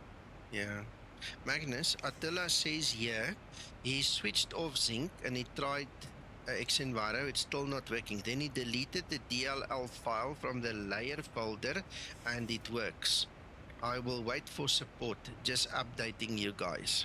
So that's what he's done. Yeah, all right. I think maybe for some people, and I don't know the exact magic behind this, but for some people it also just helps running the regular file. Yeah, he's done that already. The reg layer file Okay. didn't fix his story. We tried that with him yesterday. Gotcha. Yeah, but it doesn't matter what version I've made. It doesn't matter if I have the level up thing, if I have the Zibomod thing. I reinstalled it 5 times already. It never activates the LNAV, and the route never is like magenta, that's purple. It's not in the legs page, it is just white, but in the progress page it is purple. Okay. It does not draw these lines between these waypoints, and Okay. I just have to Samuel, put it in the heading. Samuel, what version of Zibomod are you using? Can you show me exactly what you did now? Go into your Zibomod and at the top right hand corner of the EFB, press the question mark. I want to see the exact version. No, it's too late because I already just deleted the plane and my X plane Okay. is off. Maybe I can just get it from my trash folder. No, don't go do that. Don't do that. Go download the latest Zibomod, download the latest level up, and then talk to me here in Discord. Send me screenshots or whatever, you know. Yeah. You use the general chat or something here in the Zibo folders, right upstairs in Zibomod group. Community help, maybe that's a better one. Put it in community help, show me all the relevant details, then maybe even we can sit together later and we can share screens again, because if your level up is anything to go by, then your Zibo is obviously also out of date, so we need to make sure you get the latest ones. Ja. Okay, Hendrik, goeiedag vir jou.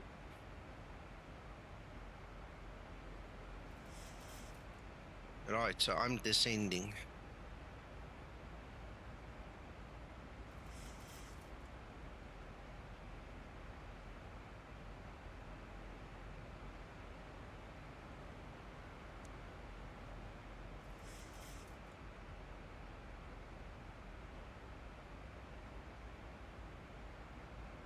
Excellent, Attila.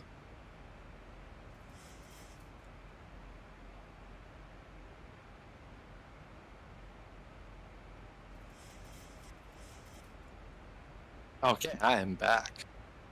Welcome back. We have a question for you. Go ahead. Attila on stream here.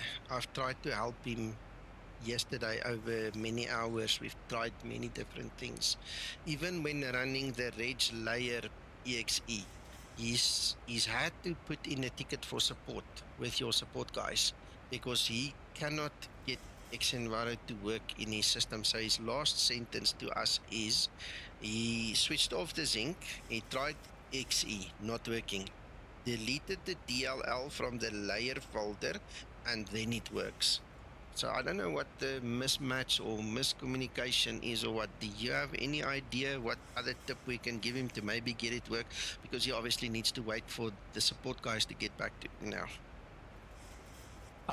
Does it work with OpenGL? Is it explain 11 or explain 12? You see, there's so many factors that Variables, can affect it. Yeah, the support needs to know that and have all the log files and as much details as possible, because it's like we have enormous amount of users with all the possible combinations of the hardware and software. It's like impossible to, just guess. to say, oh, that's the reason. No, we never know what's the reason is. Yeah, explain 12. You need that layer folder there. You need DLL. That's Vulkan layer with that is actually drawing clouds inside explain. You need that working. So we need logs, and we need the error if you get any error. So yeah. Okay. No, well then, Attila, you're gonna have to speak to those support guys. Yeah, send them logs. They need logs. Both explain log and xEnviro log. That's like very important. Yeah. Good. Thank you so much. And I would advise everyone who's having issues with xEnviro, just send both logs and just state their problem, because just stating problem never enough. We're asking for the logs anyway.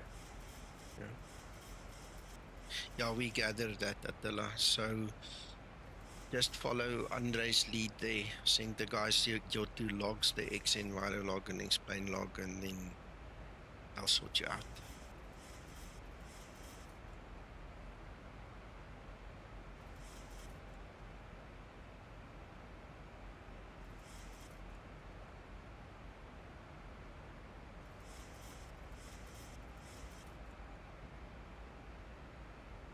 Sometimes even people having like 2 installations of xEnviro, then they remove one xEnviro, then install another one, but layers registered to the old folder, and it gives tons of errors because the DLL is either outdated or do not exist. Exactly. So it's like, it is like a mess sometimes. Yeah.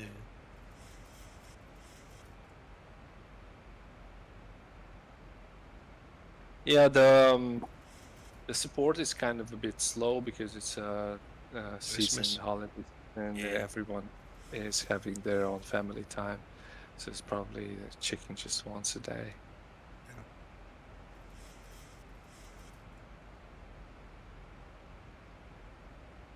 To add to that, we didn't really help the situation by releasing just before Christmas. Yeah. We've had a huge influx of users getting back into xEnviro now as well. Good. That's really good to hear. Yeah. Well, I'm descending. We're getting closer now. All good so far. It was really nice having you guys on stream today, just chatting like old buddies, old friends. Yeah, we should do it more frequently. Yeah.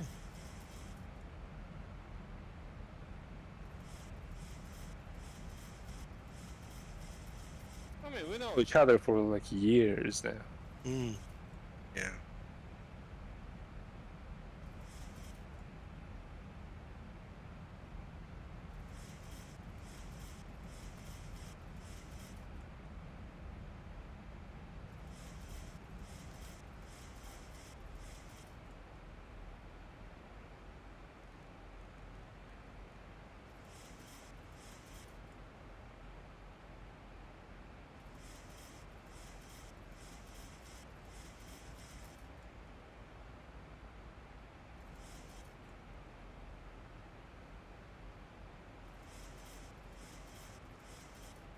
Are you back in the roster now in real world flying?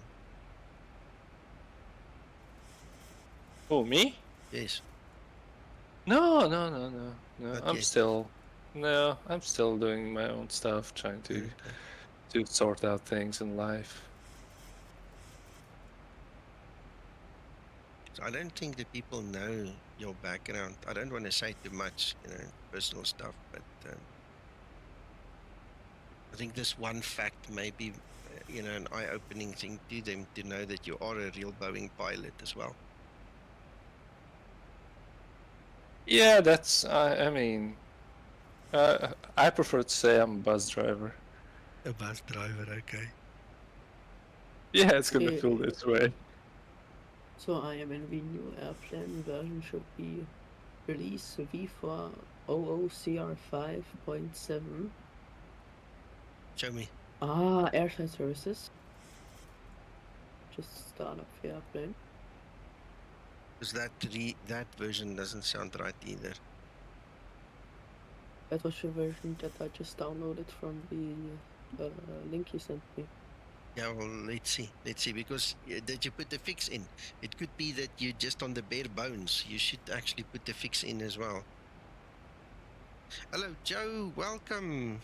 Nice to see you online.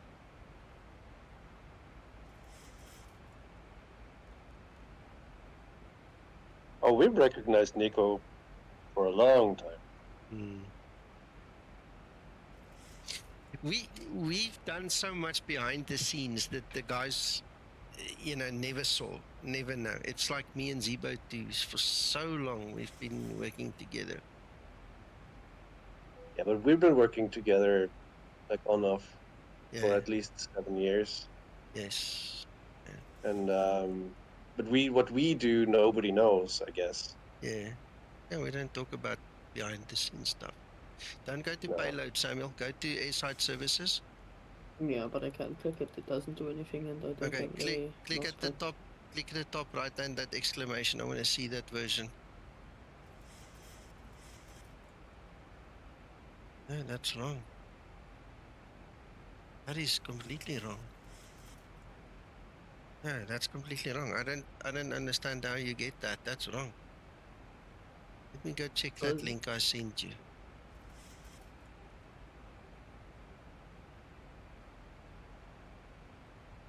You are supposed to have a totally different thing there. I clicked on download this file and this explain 11. Oh, sorry. You are in Explain 11. Shit. No, that's the difference. SR Services doesn't work in Explain 11. I do apologize. I missed that. I didn't realize you're in Explain 11.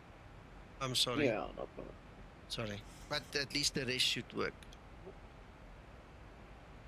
Let's see.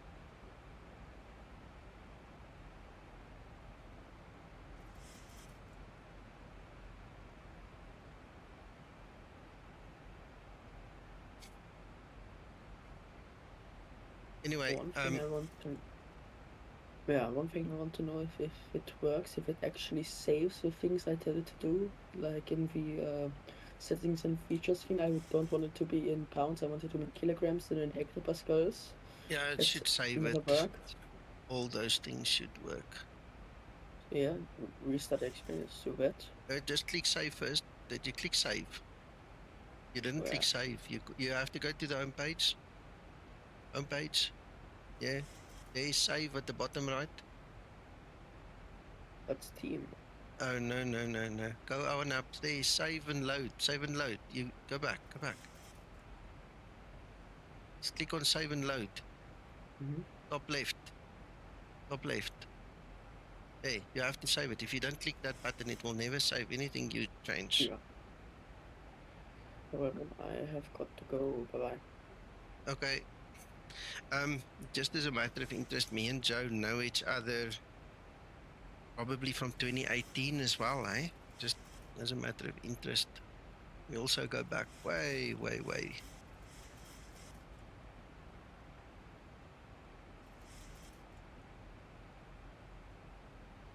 Yeah, I had a chat with a friend of mine that I haven't seen in like 10 years. And we were talking about everything that has happened in life in the past 10 years. And when I started to talk about Threshold and everything that's been since then, it's a lot. Yeah. We were Like just trying to explain everything I do just took hours. Yeah, we were busy. That's the big thing. We were really busy. Still am.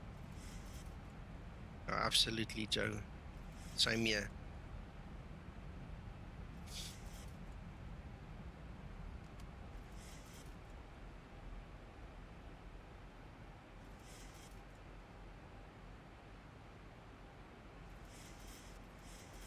Flight level 100. Landing lights switches on. Yeah, we need to get you to one of these expos, Nico, so we can have a beer. Yeah, that'll be cool. It would then start a tradition, and like then we'll have at least 2 beers every year. Yeah. Yeah. I've always said to Zibo as well, I want to come visit him one day as well. Eh? That's one guy I really also want to meet. We can do it together. Eh? Yeah, it's kind of strange times because I've been working very closely with Andrey as well, like many people, but Andrey and I have been working very closely, and I consider Andrey one of my best friends. Mm.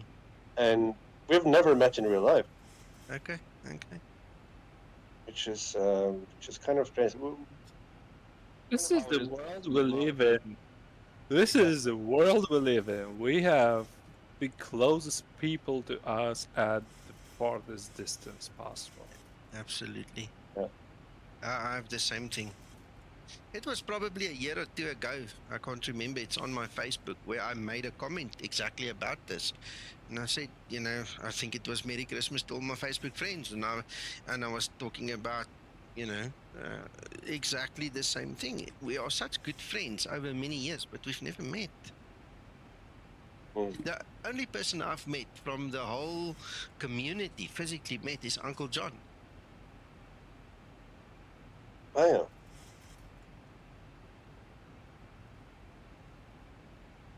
And it's interesting, you do have an opportunity to meet at the expos.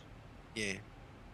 Like when I was at FS Weekend last year, I was blown away by how large it was. First of all, because it was, it's larger than the FS Expo in the US in visitor count, and also the setting of the FS Weekend was incredible because it's at the Lelystad, the aerodrome, the museum. You walk around among old planes and with people that have the same interest as you, and then you meet so many really nice people. And I would love to have many more of the people that I have to do a lot more to do with on a daily basis to come there as well. Yeah, that'll be so cool. Yeah, I will be there in 2025 as well.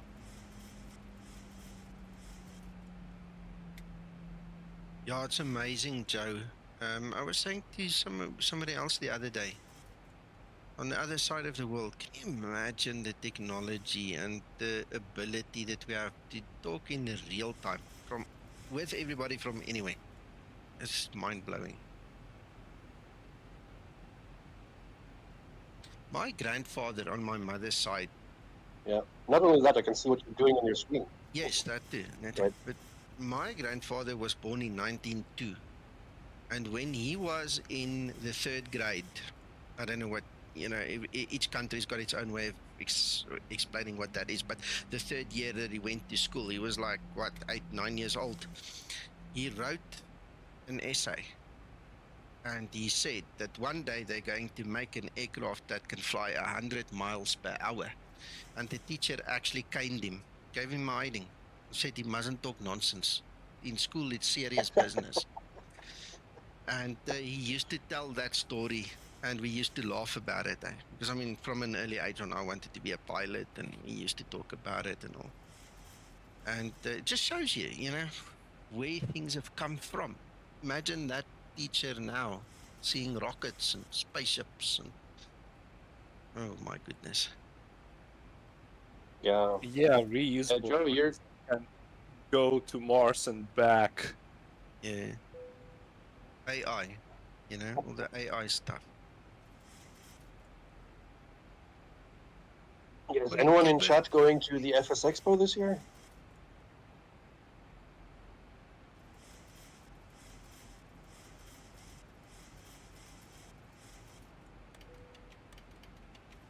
No, nobody's responding yet. We'll give them a minute, but yeah, who knows?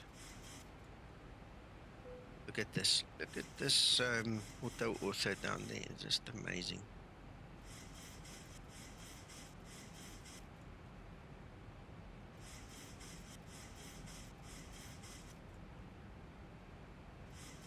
Yeah, I was only at like the FS Expos. I was only at the one in 2019 in Orlando, Florida.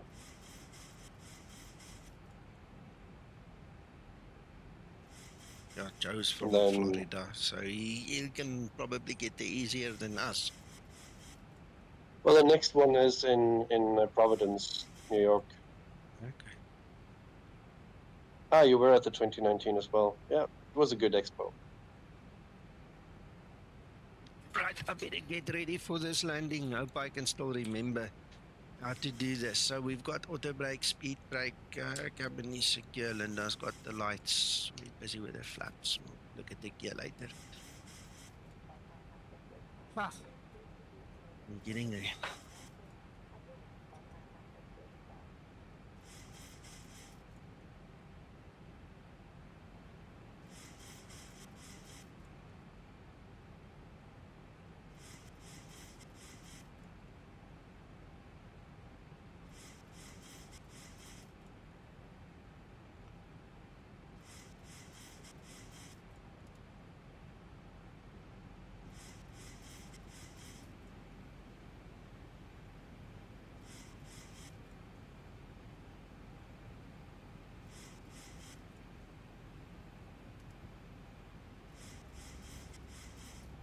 Now, Stephen, just as your message came up, I clicked the button. That's good timing. Great minds think alike.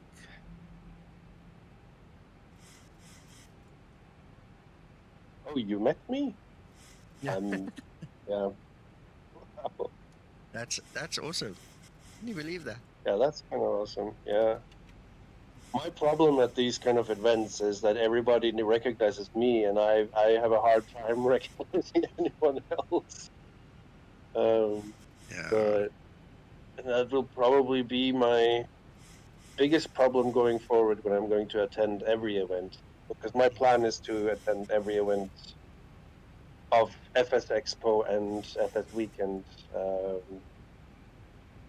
every year. Oh, and also FS Conference in Paderborn, Germany, which is a much smaller event, but I'm going there mainly for well, for the people as well, but for the connections among the developers. And even Evan from FS Expo came to Paderborn to be a part of that smaller expo as well. Just loved being there.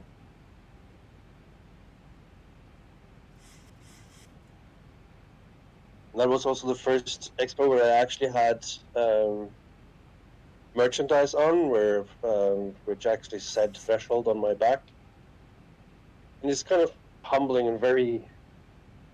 I'm not used to being recognized like off the bat by people, but I was approached by many, and I don't know, I'm so humbled by just by that fact. Take my surprise. I'm sitting here scouring through YouTube, and you know, you find an unknown flight sim channel, you start watching it, and the next moment they start using your name, you know, and I'm sitting here, okay, that was so funny the first time that happened. And then I picked up on so many guys talking about me on YouTube, and I didn't realize, you know, the impact and the widespread the knowledge went and stuff. That was, I'm not used to that either. Yeah. And you wouldn't kind of know, because every time I'm on your stream, I'm kind of surprised that you're below 50 live on your streams, but still everyone knows your name. Yeah. Oh, by the way, on that note, like and subscribe everyone to Skymatix. Yeah, that'll be cool.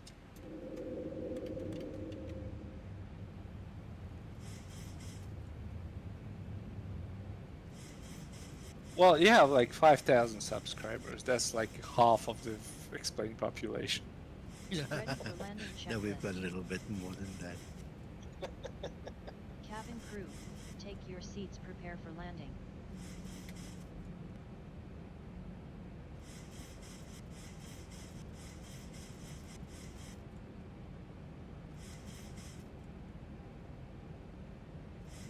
Reverse unlocked. Oh crap. I went too far. Your speed breaker. No. It's just armed. I messed around here a little bit with the throttles, and I actually pulled. You see there, look. One of them is in the reverse. 1,000 feet. I don't know why it allows it to Wow. happen. Yeah, I don't know why it allows it to happen in the aircraft. But anyway, look now. Now I don't have any control over my throttles. Come on, move. There it goes. It comes back. Why LIBD is not helping you?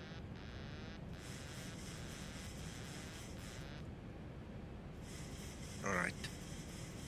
Saved by some quick thinking.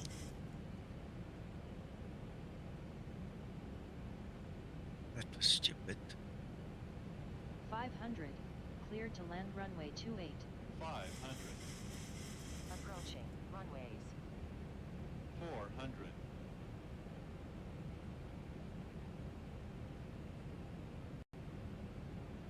And I only... Oh, the FPS is getting back to normal.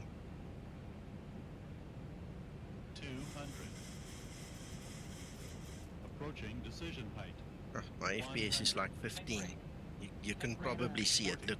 And then all of a sudden the FPS goes better, and then it feels like you're on a roller coaster going down. Speed break up. That was weird. One time it's like 12 there, and then it goes up to 30 and then back down to 12. This is ported scenery from Aerosoft coming from X-Plane 11. I don't think they really did a good job importing it. You always have some or other FPS issue here. 60 knots.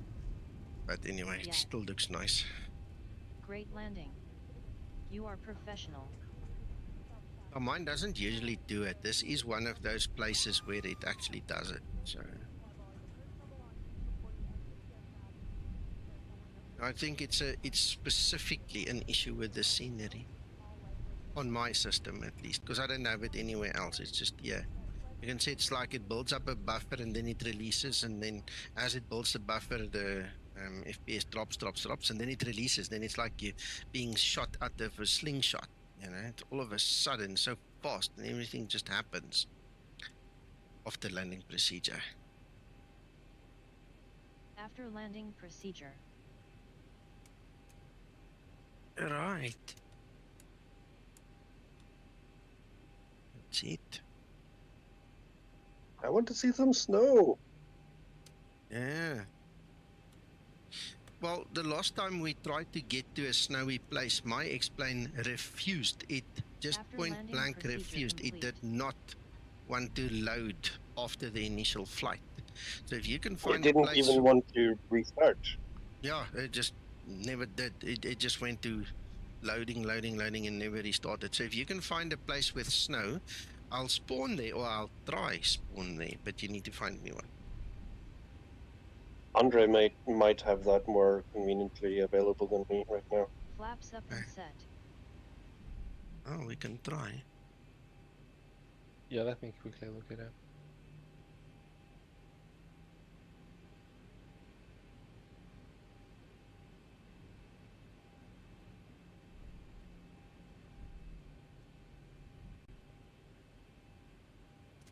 Fix it.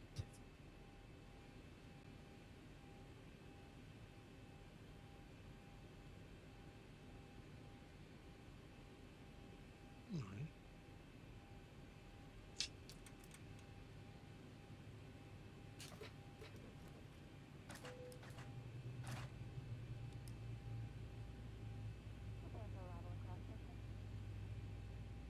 Ready for shutdown procedure.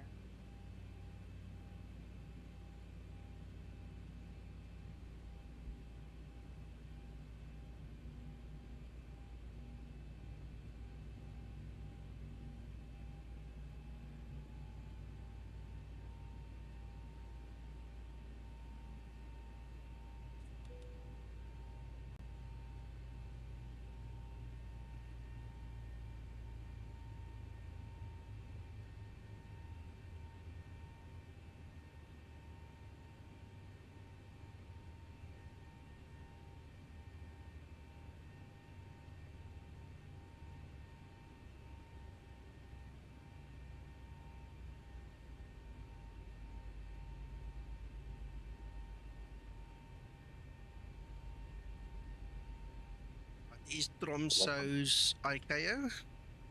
ENTO, I think. No. Is it? No. Hold on.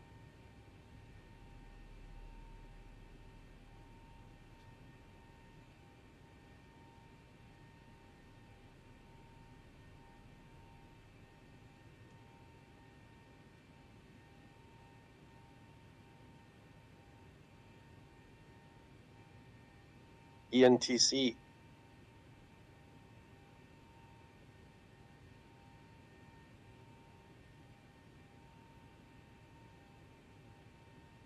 Doesn't say snow, it just says showers and rain. Thank you, Cole. Check CYLW. Let's have a look, see.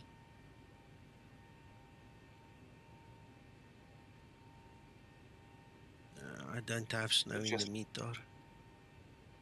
Wait, where's windy? Let's try and get windy up here. Yeah. Windy is your friend. Not always, huh? Sometimes they're also a bit behind. Yeah? Yeah, I've tried to chase snow with windy a few times and I didn't get it. You're sometimes lucky, but not always. See. Hmm.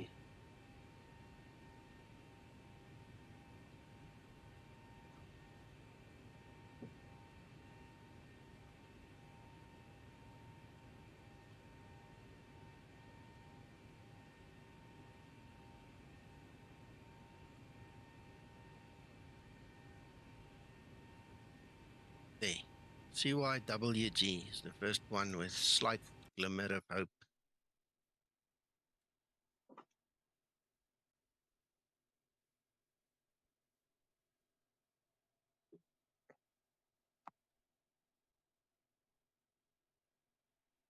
Okay, I'll try that as well, Morris.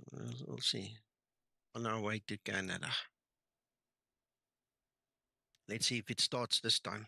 I've made sure that my little top bar is actually closed. Now we just have to wait.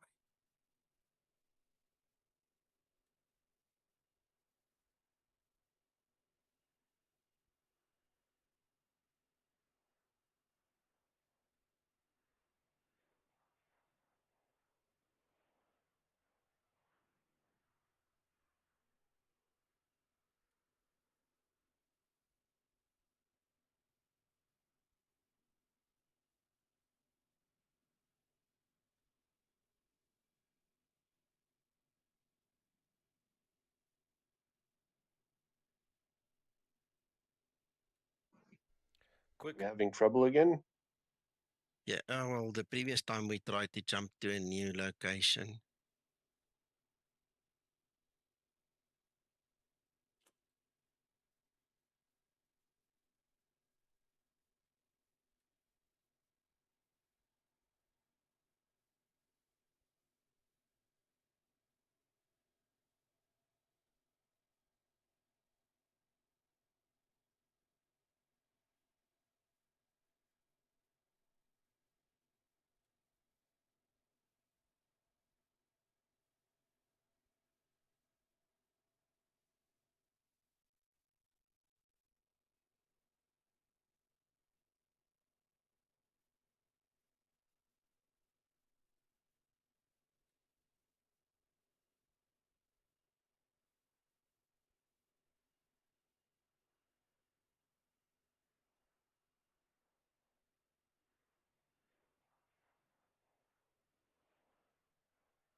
Yeah, no, okay, that's fine. I'll try keep talking. I noticed that the streaming software actually lost connection with Explain. So yeah, you guys got this black screen there. That's why I went on to display capture, so you can at least see something happening. We'll keep chatting best we can.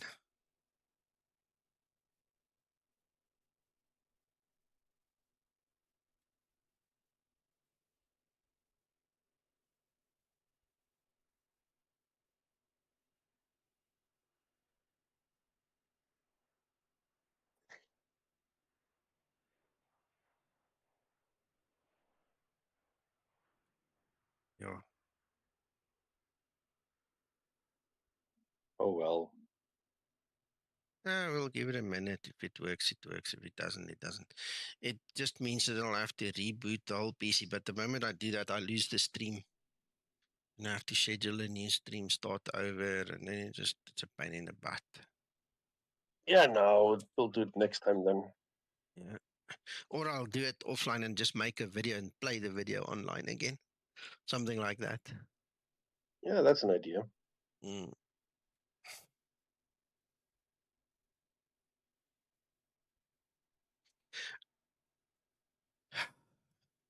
Look, if it doesn't start in like 3 minutes, we know it's dead. Yeah. Kind of need breakfast as well.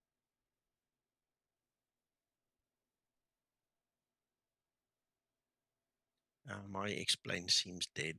Just completely dead.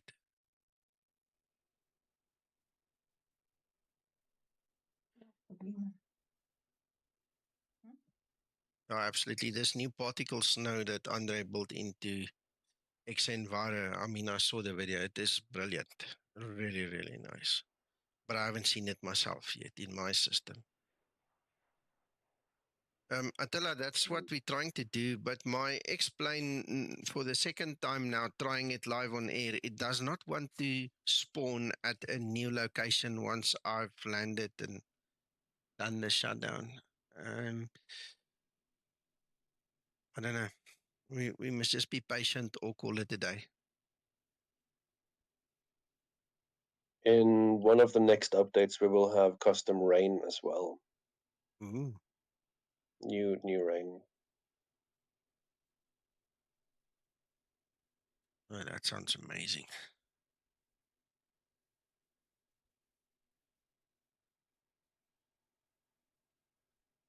My Explain in Task Manager is all of a sudden, it looks like it's woken up again, so it's running. Just hell of a slow. Yeah, it's trying to read the scenery files and just thinking a lot. Yeah. No more Star Wars hyperspace. Well, I think that's the idea, right? Yeah, we don't need that really. I mean, with the rain, it's kind of tricky, but with the snow, yeah, it's way better now. There we go. It's worked. Look, it's gone through. Oh yeah. My screen came back as well. That's...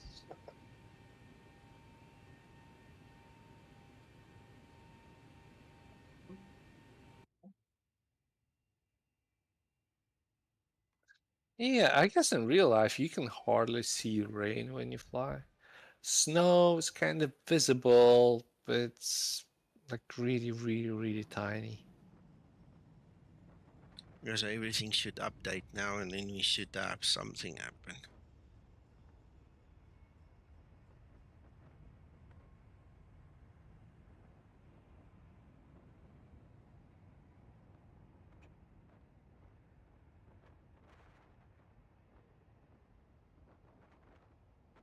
Oh, but my aircraft is standing there. Ish.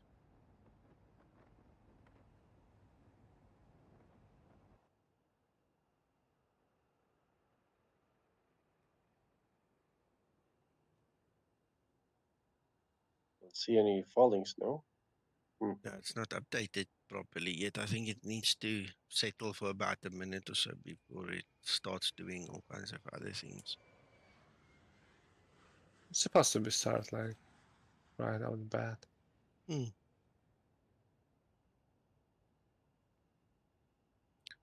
Well, the meter has changed again. That's not the normal meter, the Oh one my we had. sadness. It's terrible. What was the other one? Marius said he's at CYLW. Okay, well, let's just try CYLW one more time.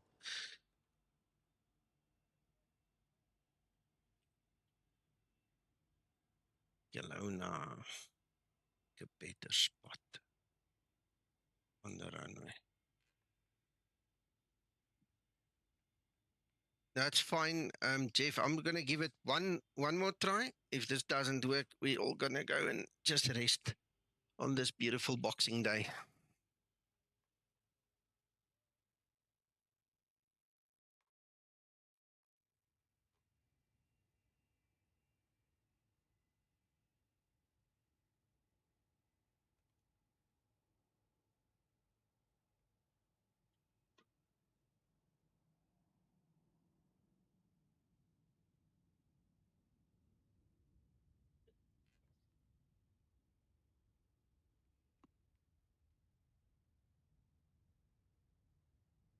At least now I can see the hard drive is actually spinning.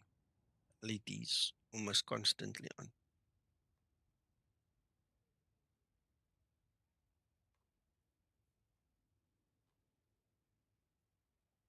Awesome. I saw a picture on Facebook yesterday. The guy said it's amazing. He figured out that all the jigsaw companies are using the same stencil to cut out the little parts.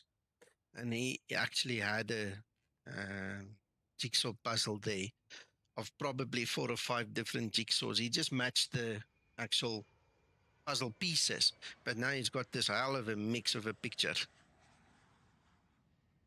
I haven't built a puzzle in years.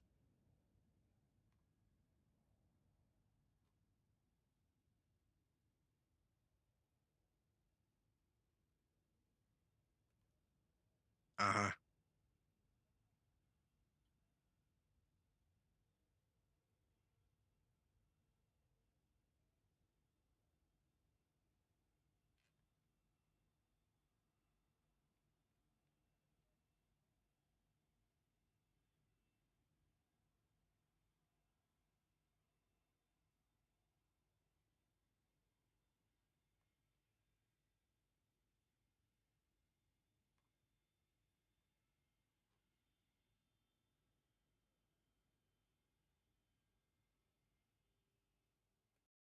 There we go. It's going through.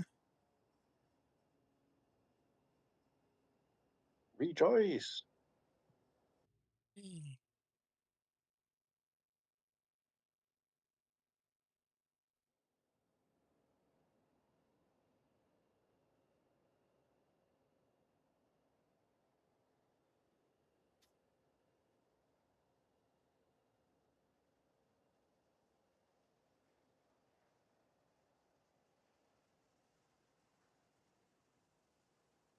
No, we are not going to make this today. We'll find another place then. I'll try to chase it a little bit. I won't keep you guys. At least we have snow. Just not falling. Andrey, Magnus, guys, thank you so much for joining us. Thank you for all your wisdom and insight and, explaining the settings. Yeah, the the pleasure. definitely. Yeah. Right, guys, I'm going to stop the stream. You go have fun. Have a blessed rest of your day. We'll talk to you soon again. You too, Nico. Thanks, man. Thanks, Yeah, guys.